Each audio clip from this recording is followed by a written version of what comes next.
Chapter 42. They had successfully annihilated a barbarian village, but Wu Qi and his men had suffered a great loss. Not to mention the guards who were killed, Lord Flame's arms were severely injured, and he had lost at least 30% of his combat power. Old Devil's spine was shattered, and without the legendary rare medicine to reconnect his bones and meridians, he would be a cripple for the rest of his life.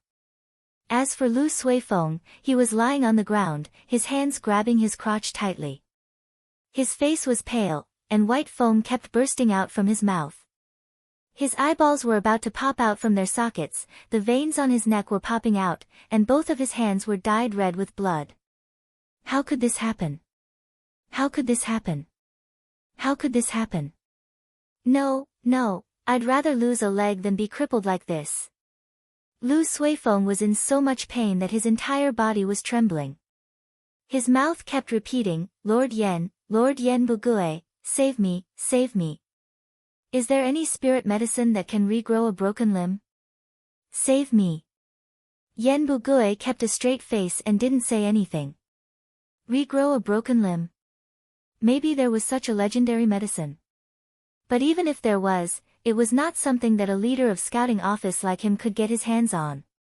Even if he had it, was he going to use it to regrow Lu Suifeng's broken limb? Why didn't it smell right? Wu Qi placed his hands behind his back and walked up to Lu Suifeng with a smile. He craned his neck and looked at Lu Suifeng's wound, then suddenly breathed out a long sigh and said, Sir Yen, after this mission is completed, you have to put in a good word for Marquis Lu.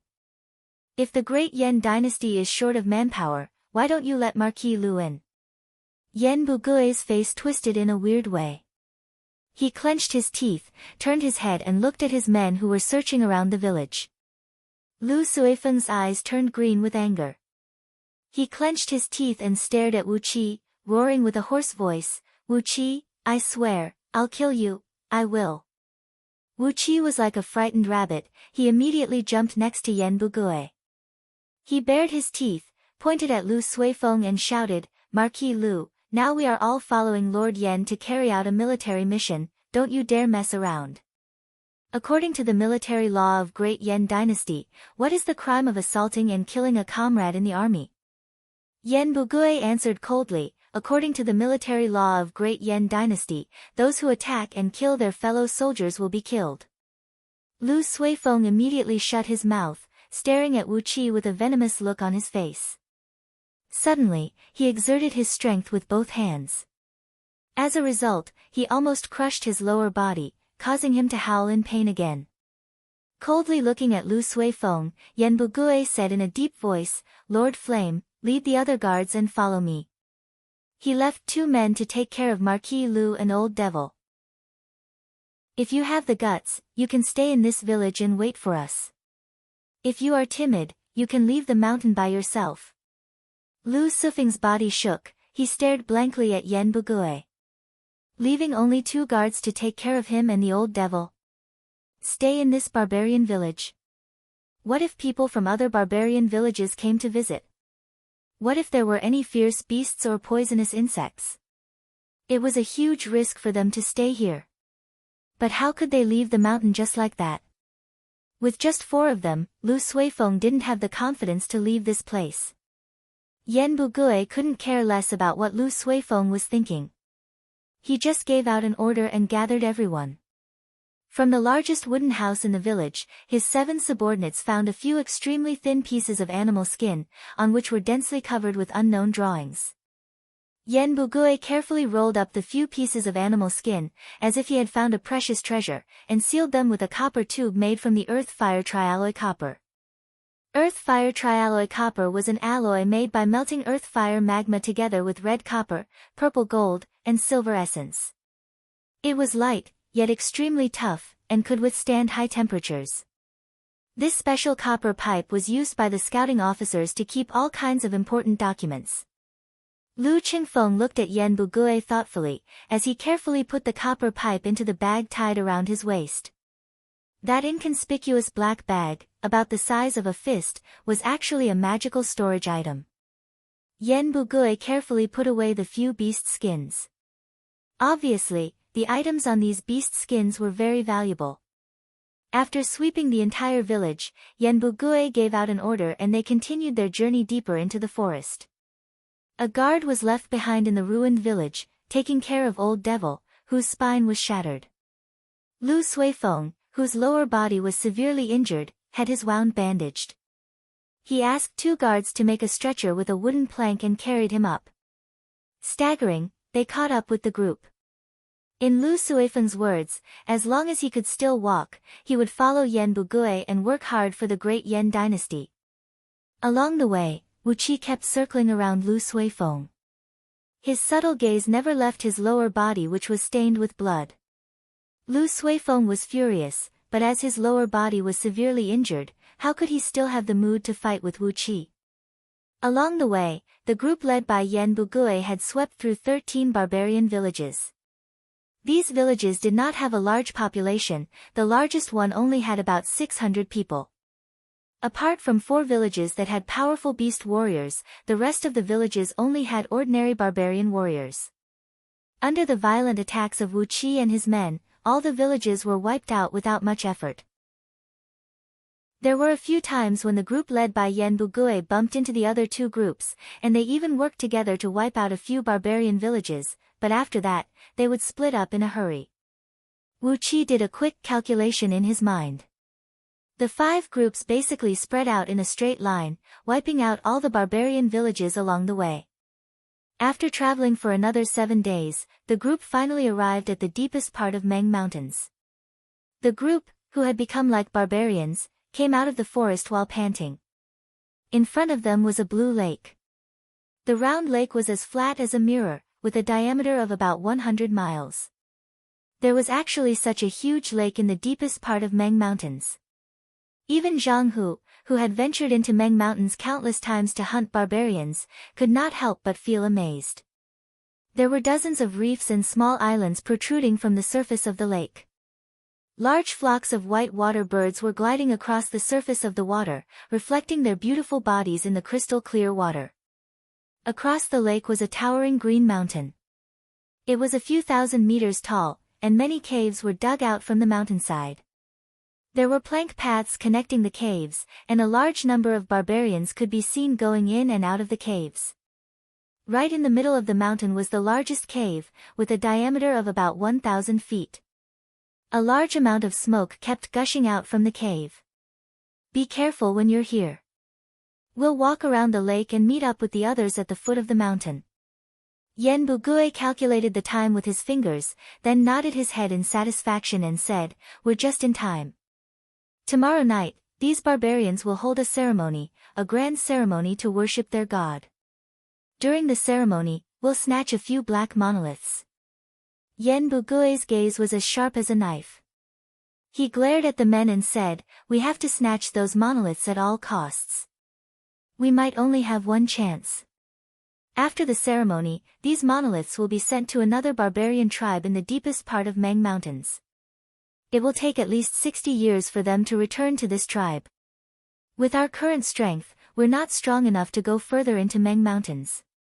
Zhang Hu opened his mouth and coughed, then he plucked up his courage and asked, "But, my lord, this is the deepest part of Meng Mountains." Yenbugui gazed at Zhang Hu, sighed deeply and said, "I brought 80 brothers here, and it took us 2 years to find out the general situation of Meng Mountains. The place we're at now can only be considered as the edge of Meng Mountains. The Meng Mountains near Little Meng City is just a branch of the real Meng Mountains. The so-called deep part of Meng Mountains is nothing compared to us." Zhang Hu swallowed his saliva and didn't say anything. Hearing what Yenbugui said, Wu Qi felt his scalp going numb. The few thousand miles of Meng Mountains near Little Meng City was just a branch of the real Meng Mountains. How big was this Meng Mountains? Yenbugui didn't pay any attention to them. He led the men and walked along the beach by the lake. When the sky turned dark, they came to a dense forest. The other 4 groups had arrived at this place as well. Wu Qi did a quick calculation. Among all the scouting officers who were dressed like Yenbugui, there were only 43 of them left. In these 2 years, Yenbugui and his men had lost 37 men in this forest. He wondered how strong the other scouting officers were. If all of them were beast warriors like Yen Bugue, the loss would be too great. The beast warriors in these barbarian villages could injure embryonic breath cultivators of Xiantian level. This showed how strong they were. Different from Wu Qi's group, the other 4 groups didn't lose too many men. Only Lu Suifeng's personal guards had suffered a great loss. Now, there were still about 800 men left in these 5 groups, and Lu Suifeng's personal guards accounted for half of the men lost. The large group of people hid in the forest. Time passed quickly. At dusk of the next day, a muffled bugle horn and the sound of iron drums suddenly came from the lake a few miles away. Yen Bugue, who was lying under a big tree and pretending to be asleep, suddenly sprung up. He pointed at a few men and signaled them to follow him. Wu Qi and Lu Qingfeng were among them. Carefully, the few men crossed the forest and came to the beach by the lake. They hid behind a small bush. The beach was flat, and there were no obstacles. They could clearly see a large group of barbarians rushing out from a cave at the foot of the mountain with a solemn expression on their faces. Walking at the front of the group were a few old barbarians, who looked like skeletons. Poisonous snakes coiled around their necks, and poisonous bugs dangled from their ears. They were naked, holding bone blades, jade blades, and other sacrificial weapons in their hands. Nearly 10,000 barbarians walked out from the cave. They followed closely behind the few old barbarians and came to the lake. They formed a semicircle on the vast beach, and the few old barbarians stood in the center of the semicircle, facing the lake that was emitting countless silver gleams under the moonlight. Along with the muffled sound of drums, a total of 100 strong and sturdy platehorn bulls, which were a few times larger than the Spanish bulls Wu Qi had seen before, were led out by a group of barbarians. They lined up in a straight line at the border between the lake and the beach. Following the order given by an old barbarian, the heads of 100 platehorn bulls were chopped off by the barbarians standing next to them. 100 platehorn bulls' heads fell into the lake, and a large amount of blood poured into the lake. Soon, a large area of the lake was dyed scarlet. Suddenly, the calm surface of the lake began to stir. Countless silver scales jumped on the surface of the water, and a long dark shadow suddenly emerged from the bottom of the lake. Accompanied by the splashing sound of water, a large, silvery white serpent slowly poked its body out from the lake. It was so beautiful and elegant that it could take one's breath away. The moonlight shone on the serpent's body, and the silvery white scales on its body emitted a mesmerizing glow like a crystal lamp.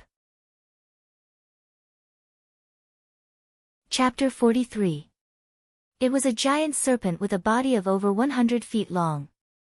It looked very similar to the king cobra that Wu Qi was familiar with, but its body was entirely silver white, and its scales were nearly transparent like crystals.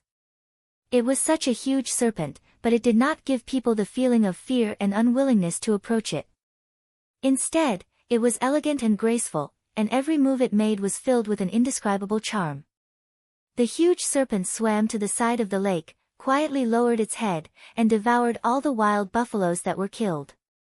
After devouring 100 strong buffaloes, the serpent slowly straightened its body, aimed its huge mouth straight at the moon, and breathed out a milky white breath.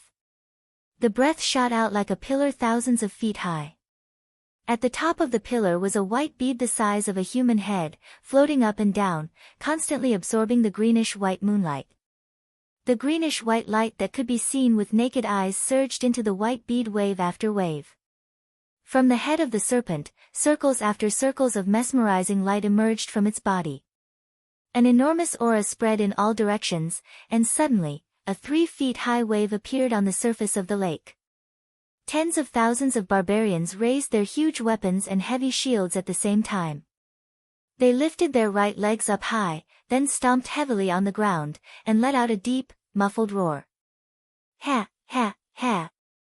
The sound of the barbarians' stomping feet and yelling merged into a huge sound wave, shaking the lake water and the surrounding jungle. Countless birds and beasts were scared and ran away in all directions. A few old barbarian leaders raised their jade and bone blades, dancing and singing joyfully. The barbarians cooperated with the dance of their leaders, and the roar became louder and louder. Gradually, These barbarians began to use their innate energy in their roar, making their voices as frightening as thunder. Tens of thousands of thunderous roars mixed together, shaking Wu Qi, who was hiding in the jungle about a mile away, and felt his chest tighten. Set up the formation. Yan Bugui glanced at Lu Qingfeng, and at the same time, handed over 3 fist-sized earth elemental energy stones to Lu Qingfeng. Lu Qingfeng's eyes lit up. He grabbed the spirit stones that Yan Bugui handed over and hurriedly took out 3 array pillars, embedding the 3 spirit stones into the array pillars. In the past, the earth attribute spirit stones he had used to activate the grand white gold dagger array were only the size of a thumb. These 3 fist-sized spirit stones contained at least 10 times more energy than the ones he had used before. The power of the array would definitely increase by a large margin. Crawling on the ground, Lu Qingfeng slid forward along the beach for a while. Then, he set up a large formation on the beach beside the lake. In order to increase the power of the formation, Lu Qingfeng clenched his teeth and made up his mind. He took out some of the silver essence and gold essence he had extracted in Little Meng City and placed them beside the pillars of the formation. With the assistance of these metal essences, the array pillars could absorb the grand white gold essence qi, and the power of the array would definitely rise to another level. Yan Bugui took out a thick stack of red talismans from his bag and handed it over to one of his subordinates. Tell the men in the wood to be ready. Everyone's crossbow bolts were wrapped in explosive talismans. Give them a powerful one. When Yan Bugui took out the stack of talismans, a painful expression could be seen on his face. His eyelids were twitching. His subordinate swallowed a mouthful of saliva, took over the stack of talismans, turned around, and slipped back into the woods where the men were hiding. The dancing of the barbarians was getting wilder and wilder, and their roars were getting louder and louder. Suddenly, the melodious and clear singing of barbarian girls was heard. Over 1,000 barbarian girls walked out while singing and dancing. They jumped into the lake and danced crazily around the body of the giant serpent. Their melodious singing combined with the rough roars of those barbarian men gave them a strange charm. These barbarian girls had their long hair hanging loosely over their shoulders, revealing most of their fair bodies. They were dancing crazily around the giant serpent. Their bodies were twisting and turning like a snake. The giant serpent seemed to be influenced by these girls, as its body began to sway gently from side to side. Ha! Does anyone know this giant serpent? Yan Bugui took out a bronze crossbow that was only the size of 2 palms from his bag. He clenched his teeth and used all his strength to pull the string of the crossbow. Then, he carefully placed a crimson crossbow bolt that looked like it was made of red crystal onto the string. Lu Qingfeng and the others looked at each other and shook their heads at the same time. They did not know the origin of this giant serpent. Meanwhile, Wu Qi was staring at the giant serpent, his saliva almost dripping down from his mouth. He murmured to himself, the innate water serpent. It will turn black in 100 years, green in 1,000 years, and only after 3,000 years can it become as white as this. This is an innate water serpent that has been raised for at least 3,000 years. Among all the water elemental beasts in the world, it is ranked 37th among the lower-tier spirit beasts. Yan Bugui bared his teeth and said, a 3,000 years old monster. TSK, I wonder if the fiery demon-slaying crossbow given to us by Sealy can hurt it. Looking at Wu Qi in surprise, Yan Bugui gave him a thumbs up and praised, Brother Wu Qi, you are quite knowledgeable.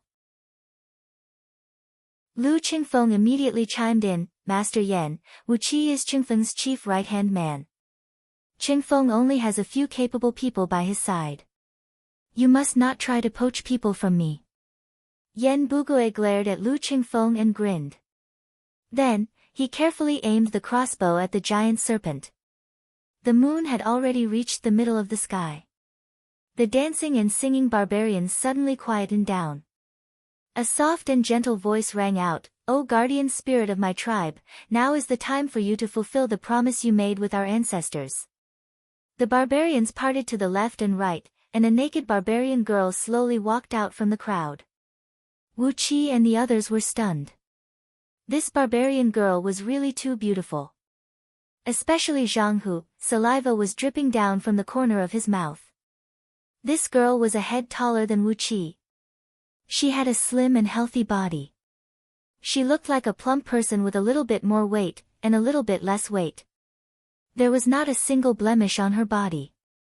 She had a beautiful face, the most perfect face that Wu Qi had ever seen. It was as if all the spiritual energy in this forest had gathered on her body, giving birth to such a beautiful girl. The girl swayed her slender waist and slowly walked in front of the giant serpent. She raised her head and looked at the giant serpent. The giant serpent, which was swallowing the essence of the moon, slowly lowered its head. Suddenly, a vague voice came out from its mouth, "Descendant of Shirja, do you have the qualification to accept my soul?" The girl giggled. Suddenly, her body flashed and she appeared on the beach 1,000 feet away. There was a crouching bull rock that was about the size of 3 to 5 grown men. The young girl slapped the boulder lightly with her hand, and the huge boulder immediately exploded into countless fragments that splattered in all directions. The strength of the girl's palm was too shocking. Some of the pieces even flew to the side of Wu Qi and the others. Wu Qi grabbed a piece of rock and squeezed it with his fingers. The rock cracked, but even though Wu Qi had reached the level of respiration, he still felt a sharp pain in his fingers.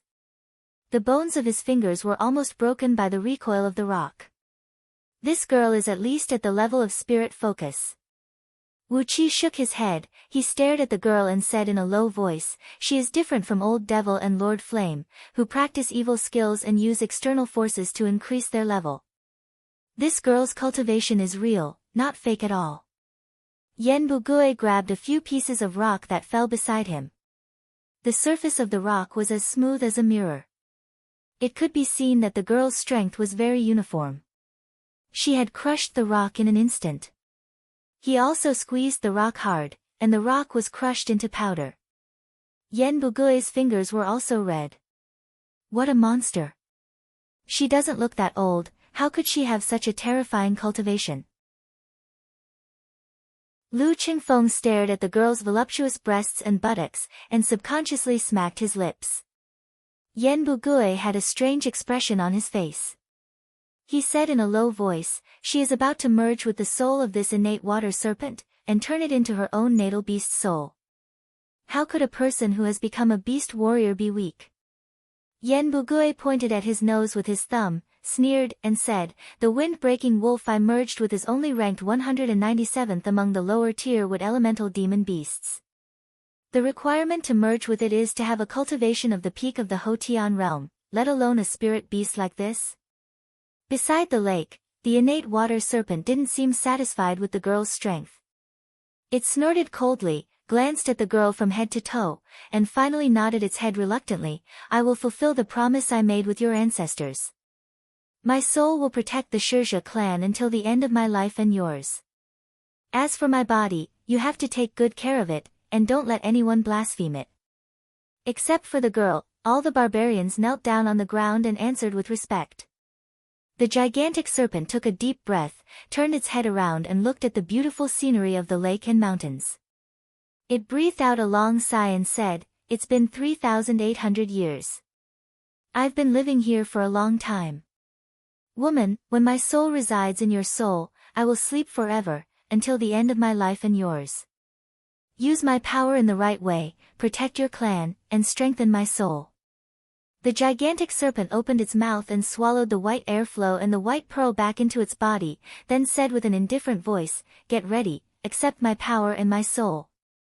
All the barbarians rose to their feet, once again waving their weapons and shields, stamping their feet and roaring. The barbarian girl slowly walked in front of the gigantic serpent and sat down with her legs crossed in the lake. Deep chanting came out from the mouths of the few barbarian leaders.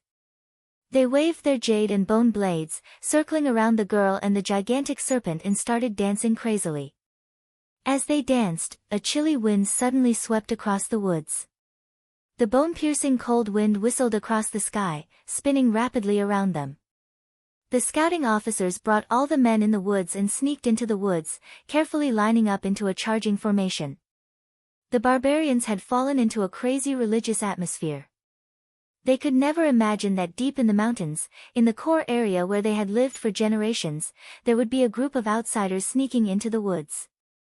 Under Yen Bugue's order, over 800 triple and 9-bolt crossbows were slowly raised up, aiming at the barbarians on the beach. Suddenly, the gigantic serpent let out a sharp hiss, as a large amount of snow-white blood dripped down from its mouth. It struggled and twisted its body in pain, then a white shadow, which looked exactly the same as its body, slowly slithered out from its mouth and hovered above the girl's head. One of the barbarian leaders leapt over and used a bone blade to cut a bloody mark between the girl's eyebrows.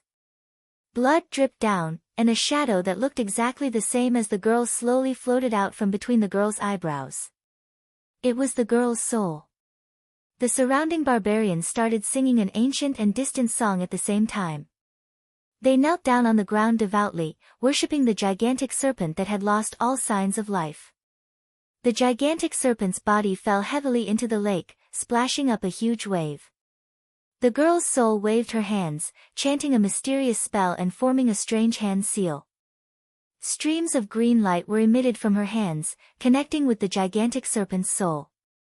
The gigantic serpent's soul slowly flew closer to the girl's soul, and the white pearl the size of a human head followed suit. After merging with me, absorb all the energy in this pearl. It will increase your strength rapidly. The light in the eyes of the gigantic serpent's soul gradually dimmed, and its voice became muffled. Yen Bugue suddenly leapt into the air. A loud bang was heard from the crossbow, and the red arrow was shot towards the girl's body. Everyone, attack! Chapter 44. The demon-slaying crossbow of red flame was a secret magical item of scouting office of Great Yen Dynasty. It was not a magical treasure, but it had a frightening power that was not weaker than a magical treasure. An ordinary pure steel arrow shot out from this crossbow could pierce through 3 layers of armor from 1 mile away. It was an incredibly powerful weapon. Coupled with the specially made explosive arrow, its lethality was no different than those heavy aerial bombs that Wuqi knew. A red light flashed, and the arrow had pierced through the girl's chest. When a beast warrior fused their souls with each other, it was the weakest moment for both humans and beasts.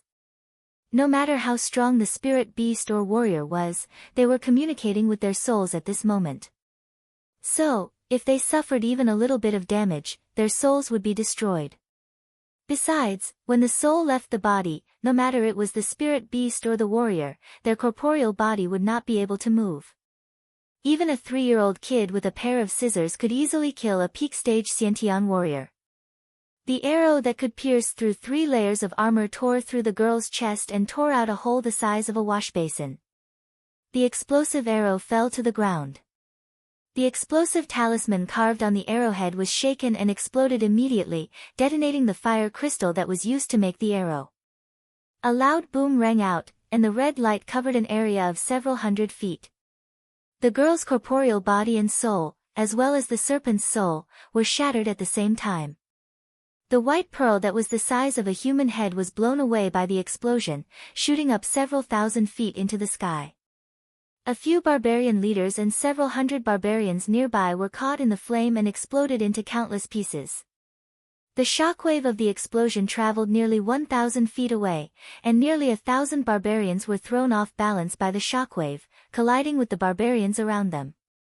The barbarians were thrown into a great mess. Before the barbarians could recover from their shock, an even greater blow came.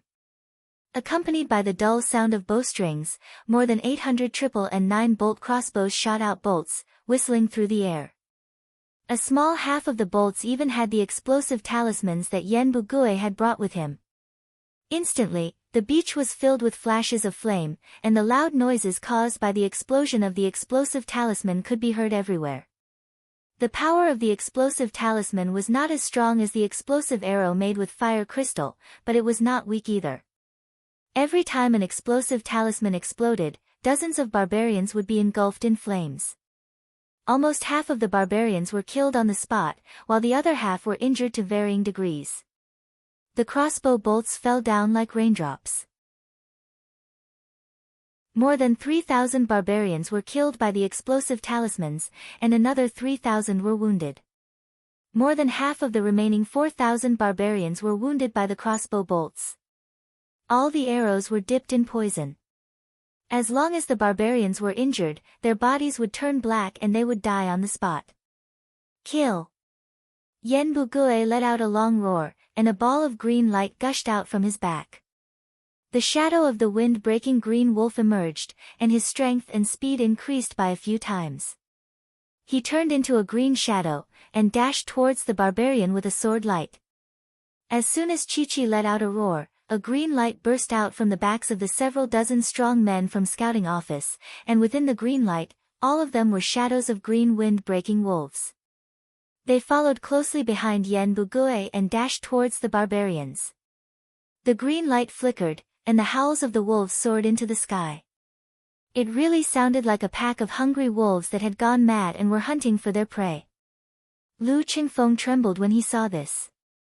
He looked up into the sky and let out a long sigh with envy and jealousy. Oh my heavens, all the subordinates of scouting office are beast warriors. I can't believe the legend is true. How much wealth does it take to raise so many demon beasts? Following closely behind Yen Bugui and his men, Wu Qi let out a loud laugh and said, "How much wealth does it take? Young master, you don't have that much money right now." Amidst the strange laughter, Wu Qi pulled out his sword, and with a bright gleam in his eyes, he dashed towards the white pearl that was slowly falling down from the sky. He had his eyes on this treasure since a long time ago. This pearl was the combination of the natural essence and water elemental energy that the innate water serpent had absorbed in her 3,800 years of life. Don't anyone try to snatch it from me, or else, I'll kill you all. Wu Qi's eyes turned green, and a murderous aura that could be seen with naked eyes burst out from his body. Clang! Lu Qingfeng pulled out his long, flexible sword, and dashed out with a loud laugh. He could tell what Wu Qi's target was. Without hesitation, he pulled out his sword and stood behind Wu Qi. Zhang Hu and Hu Wei, on the other hand, were holding their crossbows tightly, standing guard behind Lu Qingfeng. Their eyes were vigilantly looking at the warriors who came with them. Wild beastly roars came from the midst of the barbarians who had suffered heavy casualties. Different colored lights flashed, as over 30 barbarian warriors, who also had the shadows of wild beasts flashing behind their backs, dashed out while cursing loudly, engaging in a fierce battle with Yen Bugui and his men of scouting office.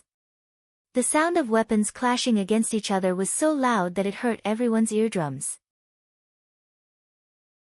Both sides had used all their strength and used their strongest attacks. With just a single collision, 15 barbarians and 9 scouting officers were sent flying away by their enemies, with blood spurting out from their bodies. Yen Bugui roared out crazily, "All of you, follow me, and charge. Those who make contributions will be rewarded handsomely, and those who hesitate will have their entire families executed." Lu Suifeng and Lu Ziyuan also screamed out, "Charge, charge, charge! Charge!" The situation had gone crazy for a moment. When they heard Yen Bugui mentioning the reward, all the warriors used all their strength and charged forward together with the men of scouting office. While running, these warriors quickly loaded their crossbows. When they reached the front of the barbarians, they even shot out 2 waves of arrows, killing another few hundred barbarian warriors. Among them, there were even 7 barbarian beast warriors. When these barbarians were carrying out the sacrificial ceremony, their formation was too tight. Therefore, when they were hit by the arrows, they were immediately killed.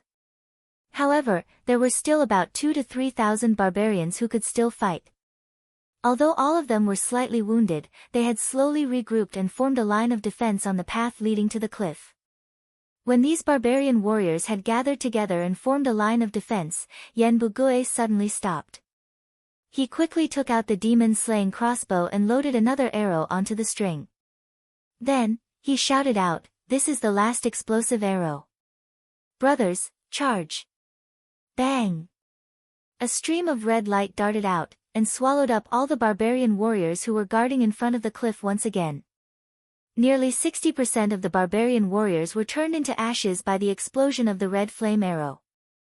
Yen Bugue put the crossbow back into the storage bag, then held up his sword and charged straight toward the hole at the bottom of the cliff.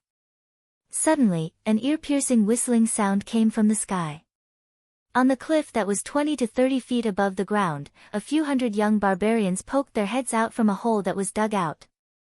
These young barbarians were still underage, but they already had enough strength to pull open a strong bough made from tree vines and shoot out the poisonous prickles that Wu Qi had used before. Yen Bugue and the other scouting officers were surrounded by a green light. Suddenly, a strong gust of wind burst out from under their feet, and with an incredible speed, they dashed into the hole at the bottom of the cliff.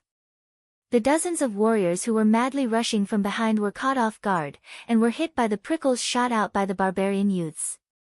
In just a few seconds, they had turned into a pile of black flesh and blood, and were twitching in pain. However, these warriors were also charging at an incredible speed. With just a few leaps, they had already engaged in a fierce battle with those barbarian warriors who were lucky enough to survive. When the young barbarians on the cliff saw this, none of them dared to release any more arrows. They could only stare blankly at the battle below.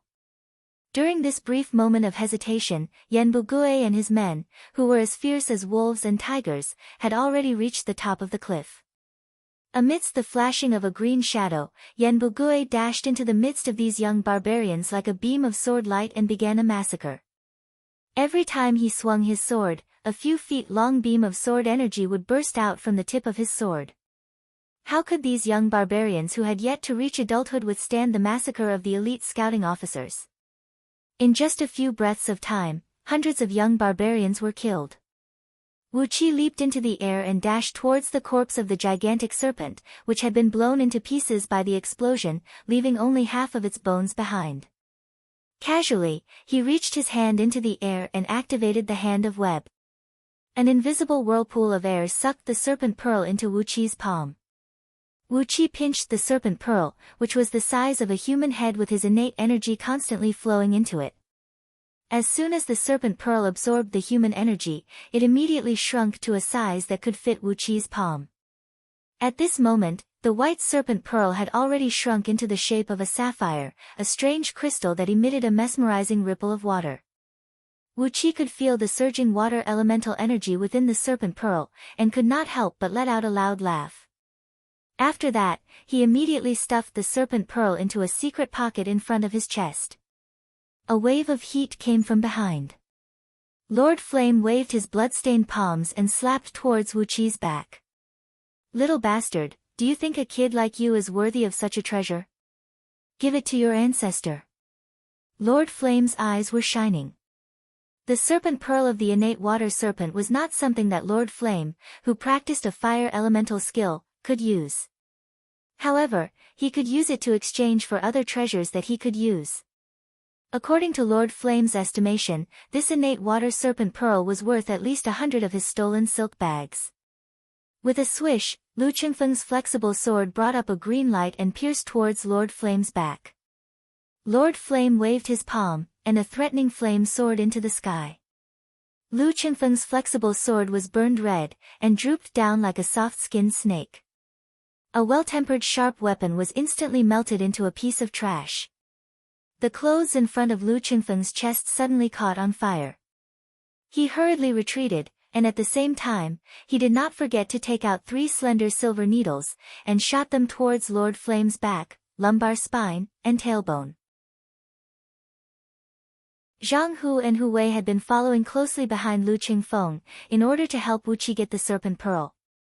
Lord Flame suddenly launched an attack, and the two reacted quickly. They immediately raised their 9-bolt crossbows and shot 18 arrows at Lord Flame.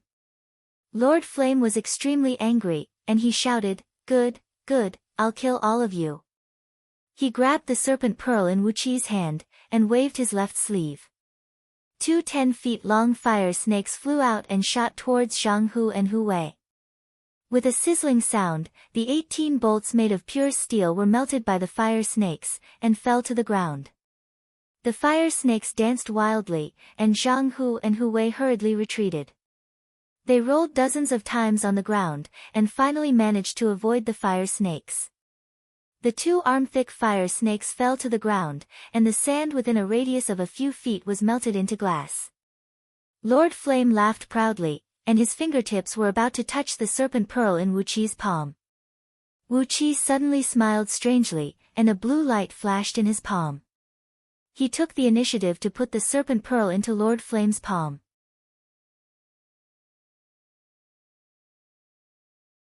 Chapter 45. While laughing wildly, Lord Flame grabbed the serpent pearl in his palm. Then, his face turned pale and his body suddenly stiffened. In the scroll of stealing, there were all kinds of strange and even unorthodox spells. Among them, there was a spell that used internal energy to stimulate the inner pearl of spirit beasts and unleash the power within it. The originally stable serpent pearl was injected by Wu Qi with a thread of innate water energy. Immediately, like a spark falling into a barrel of gunpowder, the huge amount of energy in the serpent pearl began to surge violently. The huge amount of water elemental energy brought with it a bone-piercing cold air, like the water of the Yellow River bursting through a broken dam, rushing into Lord Flame's body with a vague sound of waves. Suddenly, Lord Flame's palm became snow-white. Small pieces of ice crystals began to spread from his palm to his body. In just a breath's time, the terrible cold air had frozen Lord Flame's body, turning him into an ice man. The 5 elements created and restrained water and fire. The innate water serpent, who had lived in this lake for 3,800 years, had the same cultivation level as Lord Flame, which was only at the embryonic breath tier of Xiantian level. But the body of the innate water serpent was too huge. The water elemental energy in its body was at least 1,000 times more than the innate energy in Lord Flame's body. It was like using a bucket of water to extinguish the flame of a match. The fire elemental energy in Lord Flame's body was instantly extinguished. His body could not withstand the huge amount of energy in the serpent pearl, and his life force was instantly frozen. Wu Qi sneered and grabbed the serpent core with one hand. Activating the hand of Web, the water elemental energy that rushed into Lord Flame's body quickly flowed back into the serpent pearl. Although there were some losses when Lord Flame was frozen to death, the loss was almost negligible. Then, he slapped his palm onto Lord Flame's chest, shattering his frozen heart into pieces. Then, Wu Qi exerted a suction force from his palm, causing all the blood and qi essence in Lord Flame's body that had yet to dissipate to rush out, transforming into a bright thread of blood and shooting into Wu Qi's palm. After breaking through to the respiration tier of Xiantian level, the amount of blood and qi essence that Wu Qi could obtain had increased from 1,000th to 100th. Although Lord Flame was practicing an evil cultivation technique, his qi and blood were strong and vigorous. He was more than 100 times stronger than Wu Qi, who was at the respiration stage of the Xiantian level. The 1% of blood qi essence that Wu Qi had stolen was almost equal to the total amount of essence qi in his body. An explosive power was surging within his body. Wu Qi put the serpent pearl into a secret pocket on his chest and carefully hid it. Then, he kicked the dead Lord Flame and sent him flying hundreds of feet away. He quickly glanced at the dumbfounded Lu Qingfeng and the others and hurriedly gestured for them to leave. A few warriors, who were also coveting the serpent pearl, had just rushed in front of Wu Qi when they saw Lord Flame, who was at the embryonic breath stage of the Xiantian realm, being killed by Wu Qi with some unknown method. They were so scared that they turned around and ran away. Only a Xiantian master could kill a Xiantian master. How could these warriors who hadn't even reached the peak of the Hotian realm dare to fight with Wu Qi? Kill them. Silence them. Wu Qi grabbed a heavy sword that was used by barbarians from the ground and swung it out. A sword beam shot out and cut 3 of the barbarians into 6 pieces. Lu Qingfeng, Zhang Hu, and Hu Wei dashed forward at the same time and killed the other 2 warriors who were trying to escape from the back. The scene was a complete mess. The warriors brought by Yan Bugui and the others were fighting with the barbarians. Although the battle between Wu Qi and the others seemed to last a long time, in fact, it only lasted for 3 seconds. Wu Qi and the others had blended into the crowd and pretended to fight with the barbarians. Surprisingly, no one had noticed that they had killed Lord Flame. Lu Suifeng and Lu Ziyuan were not far away from them, commanding dozens of guards to fight with the barbarians. They were risking their lives and rushing towards the cave entrance at the foot of the mountain. The generous reward promised by Yen Bugui had almost driven them crazy. Only they knew what the so-called generous reward of the scouting office really meant. He threw away the heavy barbarian sword that was still a little heavy for him, and grabbed a light single-edged sword from a dead warrior on the ground. He swung the sword 3 times in a row and killed 12 barbarian warriors in front of him. He was now a respiration-level warrior of the Xiantian realm. As for the Hotian realm warriors, unless they were surrounded by hundreds of peak Hotian warriors, there was no way they could defeat him. After a round of slaughter, over 100 barbarian warriors were killed by Wu Qi like chickens and dogs. He brought Lu Qingfeng, Zhang Hu, and his personal guards and arrived at the entrance of the cave located at the foot of the mountain. Wu Qi shouted, "Master Yen, our young master has brought us here to support you." From the cave above, Yen Bugui's voice came from afar, "Good. Hurry up and kill them. I'll give you the credit. Damn barbarians." Boom! A loud explosion was heard, and a ball of flame burst out from the cave entrance that was nearly 1,000 feet above the ground. It seemed like Yen Bugui had used the explosive talisman. Dozens of young barbarians, who hadn't fully grown yet, were pushed out of the cave entrance by the flame, howling in pain as they fell from the sky. Wu Qi let out a long laugh, swung his sword and killed dozens of barbarian warriors who were rushing towards him. He pressed his left palm on their bodies and extracted a huge amount of their blood and chi essence. The blood and chi essence extracted from Lord Flame's body had not been digested yet. Wu Qi gathered all the blood and chi essence in his left palm. His left palm had expanded to the size of a small millstone, and the skin of his palm was as red as blood, emitting a faint blood-red glow. A shrill ape cry was heard. A barbarian beast warrior, whose back was shimmering with a faint black gleam, and amidst the black gleam was the shadow of a 10 feet tall black ape. With a long stick in his hand, he swung it towards Wu Qi's head. The long stick was made from some unknown black metal. It was heavy and brought up a strong gust of wind. When the long stick was still a few feet away from Wu Qi, the strong gust of wind had already forced Lu Qingfeng and the other 2 to suffocate. Wu Qi gazed at the barbarian beast warrior coldly. The blood and chi in his left palm started to boil. He had gathered half of the blood and chi he had absorbed just now into his palm, then he fiercely thrust his palm forward. A huge bloody palm print, about 2 feet in circumference, was thrust out from his palm, colliding with the long stick while emitting a threatening cold air. The long stick was broken by the strange howl of the palm print. The huge bloody palm print of Wu Qi hit the chest of the barbarian beast warrior, shattering his entire chest into pieces. A sharp howl of an ape was heard, and the black ape behind the barbarian beast warrior suddenly leaped up into the sky. Wu Qi injected his innate water energy into the long sword. The misty white sword beam shot out to a distance of over 10 feet, piercing through the heart of the black ape. The black ape's soul exploded into pieces, and countless soul fragments sprayed out in all directions. Wu Qi activated the secret technique from Scroll of Stealing, absorbing all the soul fragments into his body. After being purified by the innate water energy, they merged with Wu Qi's soul. Wu Qi felt his spirit was refreshed, and his 5 senses and divine sense had once again improved by 1 level. He let out a loud and joyful laugh. Then with his left hand, he killed 18 barbarian warriors in a row, extracting their blood and chi essence and gathering them in his left palm. After that, he brought Lu Qingfeng and the others and quickly rushed into the cave.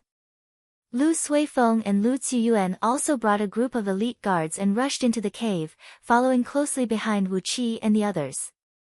Lu Ziyuan stared at Lu Qingfeng's back and cursed in a low voice, "You want to be the chief contributor? You damn bastard! What makes you think you can get the chief contributor? The chief contributor belongs to us." Under the lead of Wu Qi, the group of men rushed into the cave like a hot knife cutting through butter, and quickly met up with Yen Bugui and the others. At this point of time, there were only about 20 scouting officers left with Yen Bugui.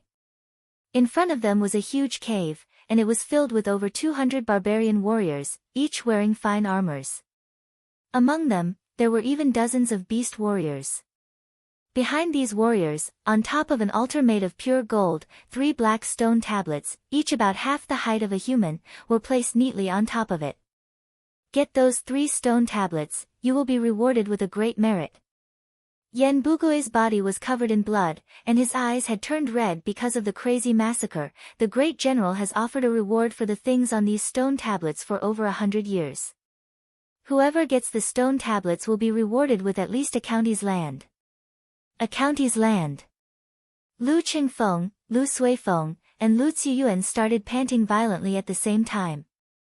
Being rewarded with a county's land meant that from now on, that county's land would be the family's hereditary fief. It was a completely different concept from those prefectural governors. Furthermore, a county's land in the Great Yen dynasty was very different from a county in a vassal kingdom. Generally speaking, the land area of a county in the Great Yen dynasty was a few times larger than a county in a vassal kingdom. No matter it was the population or the tax revenue, it was much stronger than a vassal kingdom. Wu Qi! Lu Qingfeng shouted out loudly. Wu Qi let out a long and loud cry. All the energy in his body and all the blood essence he had absorbed just now merged into his left palm, turning into an explosive and frightening force. The force was so powerful that even Wu Qi's meridians, which had been strengthened 9 times, couldn't withstand it. A few meridians and acupoints on his palm began to crack, and the severe pain made the corners of Wu Qi's eyes burst open and blood dripped down. Go! Wu Qi let out a loud cry, and a blood beam shot out from his left palm. The blood beam was as thick as a millstone, and it was hundreds of feet long. The pungent smell of blood assaulted everyone's nostrils, and the bone-piercing cold air contained within it lowered the temperature of the cave by dozens of degrees. Those who didn't have a strong enough cultivation were shivering from the cold. The blood beam rushed into the dense formation of barbarian warriors, and exploded with a loud bang. Countless finger-sized blood beams shot in all directions, and at least 100 barbarian warriors were torn into pieces by the explosion. The rest of the barbarians were wounded as well, and their bodies were riddled with many holes of different sizes. With the palm strike, the innate water energy in Wu Qi's body was completely depleted. His body went limp, and he nearly fell to the ground. He took a deep breath, and the serpent pearl in the secret pocket on his chest released a rolling cold current that flowed all over his body. His real water gang, which had just been exhausted, instantly calmed down, and it was 30% purer and 30% stronger than before. Lu Suifeng shouted out loud as well, "Lord Flame, Lord Flame." No one responded. Lord Flame was already dead, so how could he respond to Lu Suifeng's call? Yen Bugue let out a long laugh, and together with his subordinates who were covered in wounds, they leaped forward and started a fierce fight with those barbarian beast warriors. Lu Suifeng and Lu Ziyuan hurriedly ordered their guards to shoot the arrows. Together with Yen Bugue and his men, the arrows flew out and killed all the barbarians. Wu Qi dashed out like a gust of wind, grabbed 3 stone tablets that were half a man tall, 2 inches thick, and 1 foot wide, and carried them on his shoulder. He had no idea what material these 3 stone tablets were made from. They were hard, flexible, and very light. The total weight of these 3 stone tablets was only about 30 kilograms. With a kick, he kicked away 2 of Lu Suifeng's guards who were trying to snatch the stone tablets. After that, Wu Qi shouted out, "Master Yen, let's retreat." Yen Bugue let out a long laugh, and then he shouted back, "We've got it. Bring those brothers who died in the battle and retreat." The men of scouting office surrounded Wu Qi, picking up the dead bodies of their comrades, and quickly retreated from the cave. In the forest far away, they could vaguely hear the sound of drums and horns. Chapter 46. Run! Rushing out from the cave, Yen Bugue immediately let out a loud shout. All the warriors who were fighting with those crazy barbarians outside the cliff started to gather together. Following closely behind them were Yen Bugue and the others, who had surrounded Wu Qi, as they ran back the way they came from. After the explosive talisman, the explosive arrows, and more than 10 volleys of arrows, there were less than 800 barbarian warriors who could still stand up. and the number of warriors who could retreat in one piece was only about 300. Although the barbarians had suffered a great number of casualties, the warriors who went deep into the forest to assist the scouting office in carrying out the military mission were also almost all dead. With the help of a few guards, Lu Suifeng staggered and ran forward. While running, he kept staring at the 3 black stone tablets on Wu Qi's shoulder. His eyes were about to burst into flames. Lu Ziyuan was holding a short dagger in his palm. There were a few times when he couldn't control himself and wanted to throw the dagger at Wu Qi's back. But when he looked at Yan Bugui and the others, and then looked at Lu Qingfeng who was always guarding beside Wu Qi, he suddenly lost the courage to do it. Damn it, he has taken all the credit. Lu Ziyuan complained to Lu Suifeng in a low voice. Lu Suifeng's face darkened. He clenched his fists tightly, wishing that a bolt of lightning would come down from the sky and strike Wu Qi to death. He turned around angrily, but to his horror, he found the dead body of Lord Flame lying on the ground not far from him. His body was covered with a thin layer of ice, and he died in a miserable way. Lu Suifeng's body suddenly trembled, and he almost fell to the ground. Old Devil was severely injured, and his spine was broken. Without any miracle, he would be a cripple for the rest of his life. Lord Flame had died here for no reason. How was he going to explain this to his father, Lord Puyang, when he returned? With his father's status and power, there were only 3 or 4 Xiantian-level cultivators in his family. It took him a lot of effort to invite 2 embryonic breath-level Xiantian cultivators to help him. It's over. Lu Suifeng's face was pale, and he had no strength left in his body. He had to rely on a few guards to drag him away. Wu Qi could sense the evil intentions from Lu Suifeng and Lu Ziyuan. While carrying the 3 black stone tablets and running forward, he turned his head around and grinned at them. Lu Suifeng stared blankly at the dead body of Lord Flame. He didn't respond to Wu Qi's smile.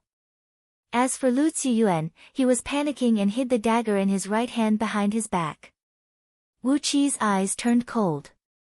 He pursed his lips, and the lines of his lips turned into the shape of a dangerous blade. A group of people ran wildly in front, while hundreds of barbarian warriors roared and charged towards them from behind.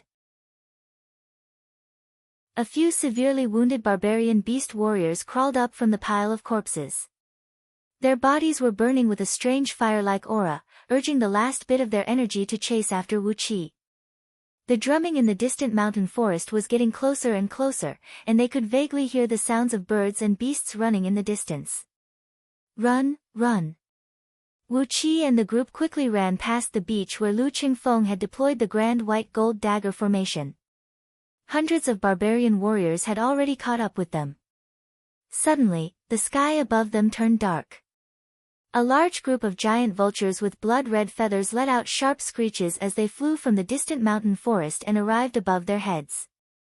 Each of these vultures had a wingspan of about 70 to 80 feet. On the backs of these vultures, there were 3 to 5 short bird barbarians, all of them pulling their bows and preparing to launch an attack. Activate the formation.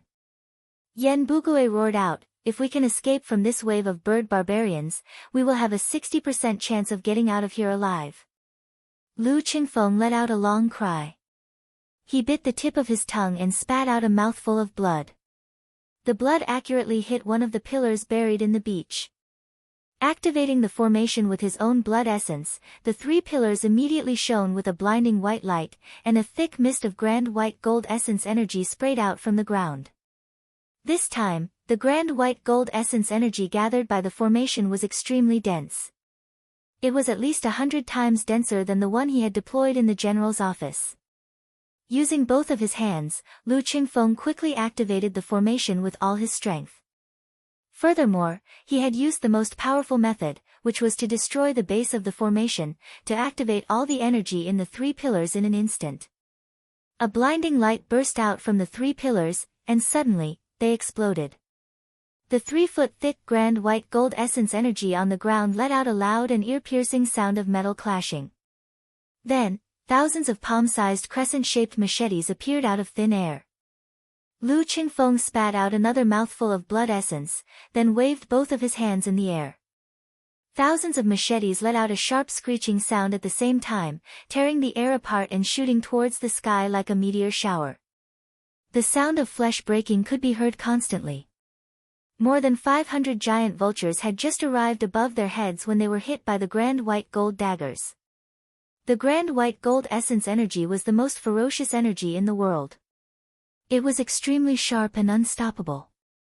About 300 vultures had their bodies penetrated by the machetes. The machetes tore the vultures' huge bodies into pieces, and pierced through the bodies of the bird barbarians behind them. Bird cries and human howls filled the air. Blood rained down from the sky. With a pair of bloodshot eyes, Lu Qingfeng pointed his finger at the countless crescent-shaped machetes in the air and shouted, "Break!" A loud metallic screech resounded through the air. Thousands of machetes exploded at the same time, turning into hundreds of thousands of bean-sized, cold light beams, shooting all over the sky. The rest of the vultures and bird barbarians were riddled with holes by the cold light beams. They screeched and fell down from the sky. Obviously, all the vultures and bird barbarians had lost their lives. Countless cold beams shot down from the sky like a sudden hailstorm, along with a sharp whistling sound, covering the few barbarian beast warriors and about 800 barbarians who were chasing after them. The entire beach was covered by the cold light beams. Those barbarians had no place to hide, and neither did Lu Qingfeng and the others. Their crude leather and iron armors could not withstand the attack of the cold light beams. In just a blink of an eye, these barbarians were smashed into meat paste. Shrill cries came from the cliff behind them. Not long after that, from the cave that Wu Qi and the others came out from, countless barbarians, old, weak, women, and children, carrying all kinds of crude weapons, rushed out from the cave and chased after Wu Qi and the others. Those barbarian children, who had just learned how to run, and those old barbarians who could no longer move, clenched their teeth tightly and rushed out from the cave, chasing after Wu Qi and the others. However, they could only pretend to be chasing after them. Wu Qi and the others were running away at an incredible speed. How could these old and weak barbarians catch up with them? However, those old and weak barbarians with bloodshot eyes were emanating a vicious aura, which made Wu Qi and the others, who were standing a few miles away, feel as if there were needles poking into their backs, making them feel extremely uncomfortable. Lu Qingfeng let out a loud laugh and was about to continue his escape when both of his legs went soft and he almost fell to the ground. Suddenly, his legs went soft and he almost fell to the ground. After spitting out a few mouthfuls of blood essence, and using all his strength to drive the grand white gold dagger formation to self-destruct, unleashing the power of the formation that could last for a few months, Lu Qingfeng had long exhausted all of his internal energy, and the loss of his blood essence was even worse. Right now, his vision was blurred, and there was not a single trace of internal energy left in his body. How could he still have the strength to run? Wu Qi grabbed Lu Qingfeng and placed him on his shoulder, then pressed his left hand on Lu Qingfeng's back, slowly injecting the blood and qi essence that he had absorbed just now into Lu Qingfeng's body, but never had the chance and time to absorb. Lu Qingfeng felt that his body was boiling hot, as a huge amount of blood essence was constantly being injected into his body. His eyes suddenly became as bright as stars, and his body was filled with an endless power. Wonderful! Lu Qingfeng couldn't stop praising, "Wu Qi, what kind of technique is this? It's really wonderful." Wu Qi twisted his lips and shouted with a low voice, "Shut up. I'm using my own energy essence to replenish your energy, of course it's wonderful." Immediately, Lu Qingfeng shut his mouth. Cooperating with the blood essence that Wu Qi had injected into his body, he slowly adjusted his breathing and circulated his energy, quickly replenishing his energy. Under the impact of the enormous amount of energy and blood essence injected into Lu Qingfeng's body, the conception and governing meridians, as well as a few other important meridians, which had been stuck in Lu Qingfeng's body for many years, and prevented him from breaking through, had begun to loosen up. Lu Qingfeng's heart was filled with wild joy. Vaguely, he could feel that the natural energies around him were slowly merging into his body. This was a scene that only a cultivator of the Xiantian realm could have. So, he decided to just ignore what was happening around him, and focused all his attention on his own body. He kept replenishing his internal energy, cooperating with the hot stream that came from Wu Qi's palm to attack the few extremely important meridians that separated the Hotian realm from the Xiantian realm. Carrying Lu Qingfeng and the 3 black stone tablets, Wu Qi dashed into the woods. Yan Bugui let out a few loud whistles and waved his hands in all directions. The 300 warriors that were following closely behind him were divided into 10 teams under the leadership of the scouting officers, and quickly dispersed into the woods. Yan Bugui led his 7 subordinates, as well as Wu Qi, Lu Qingfeng, Lu Suifeng, and a group of old men who had come here before, and quickly sprinted forward along the same path that they came from. With regards to Yan Bugui's decision to disperse the group, no one had any objections. Even if they used their knees to think, they would understand that by splitting up into a few teams, the chances of everyone escaping would be much higher. Otherwise, if everyone were to stick together, they would be too big of a target, and 300 people in the woods would never be able to escape from the barbarians. Behind them, the dense beating of iron drums could be heard, and the sharp sound of horns could be heard, as if the entire forest was mobilized. While leading the group and sprinting forward, Yan Bugui said in a low voice, "Luckily, we've wiped out all the villages along the way, or else, if we're stopped by those barbarians on the way back, we'll all die here." Another scouting officer smacked his lips and said with a bitter smile, "Judging from the commotion, I'm afraid the dozens of barbarian clans in the vicinity have all been mobilized." "Sai, who asked us to take away these black stone tablets?" "Those barbarians have treated these treasures as a gift from the heavenly god." Yan Bugui sneered and said, "The treasures of the heaven and earth belong to the virtuous. Do these barbarians deserve to enjoy these treasures? Let's hurry up, as long as we can leave this forest alive and present these 3 black stone tablets to the great general, he will definitely reward us handsomely. We'll split the rewards according to our contributions." When Yan Bugui mentioned the reward of a county, the eyes of Lu Qingfeng, Lu Suifeng, and Lu Ziyuan lit up. A county of the great Yan dynasty. The ones who played the biggest role in snatching the black stone tablets were Lu Qingfeng and Lu Suifeng.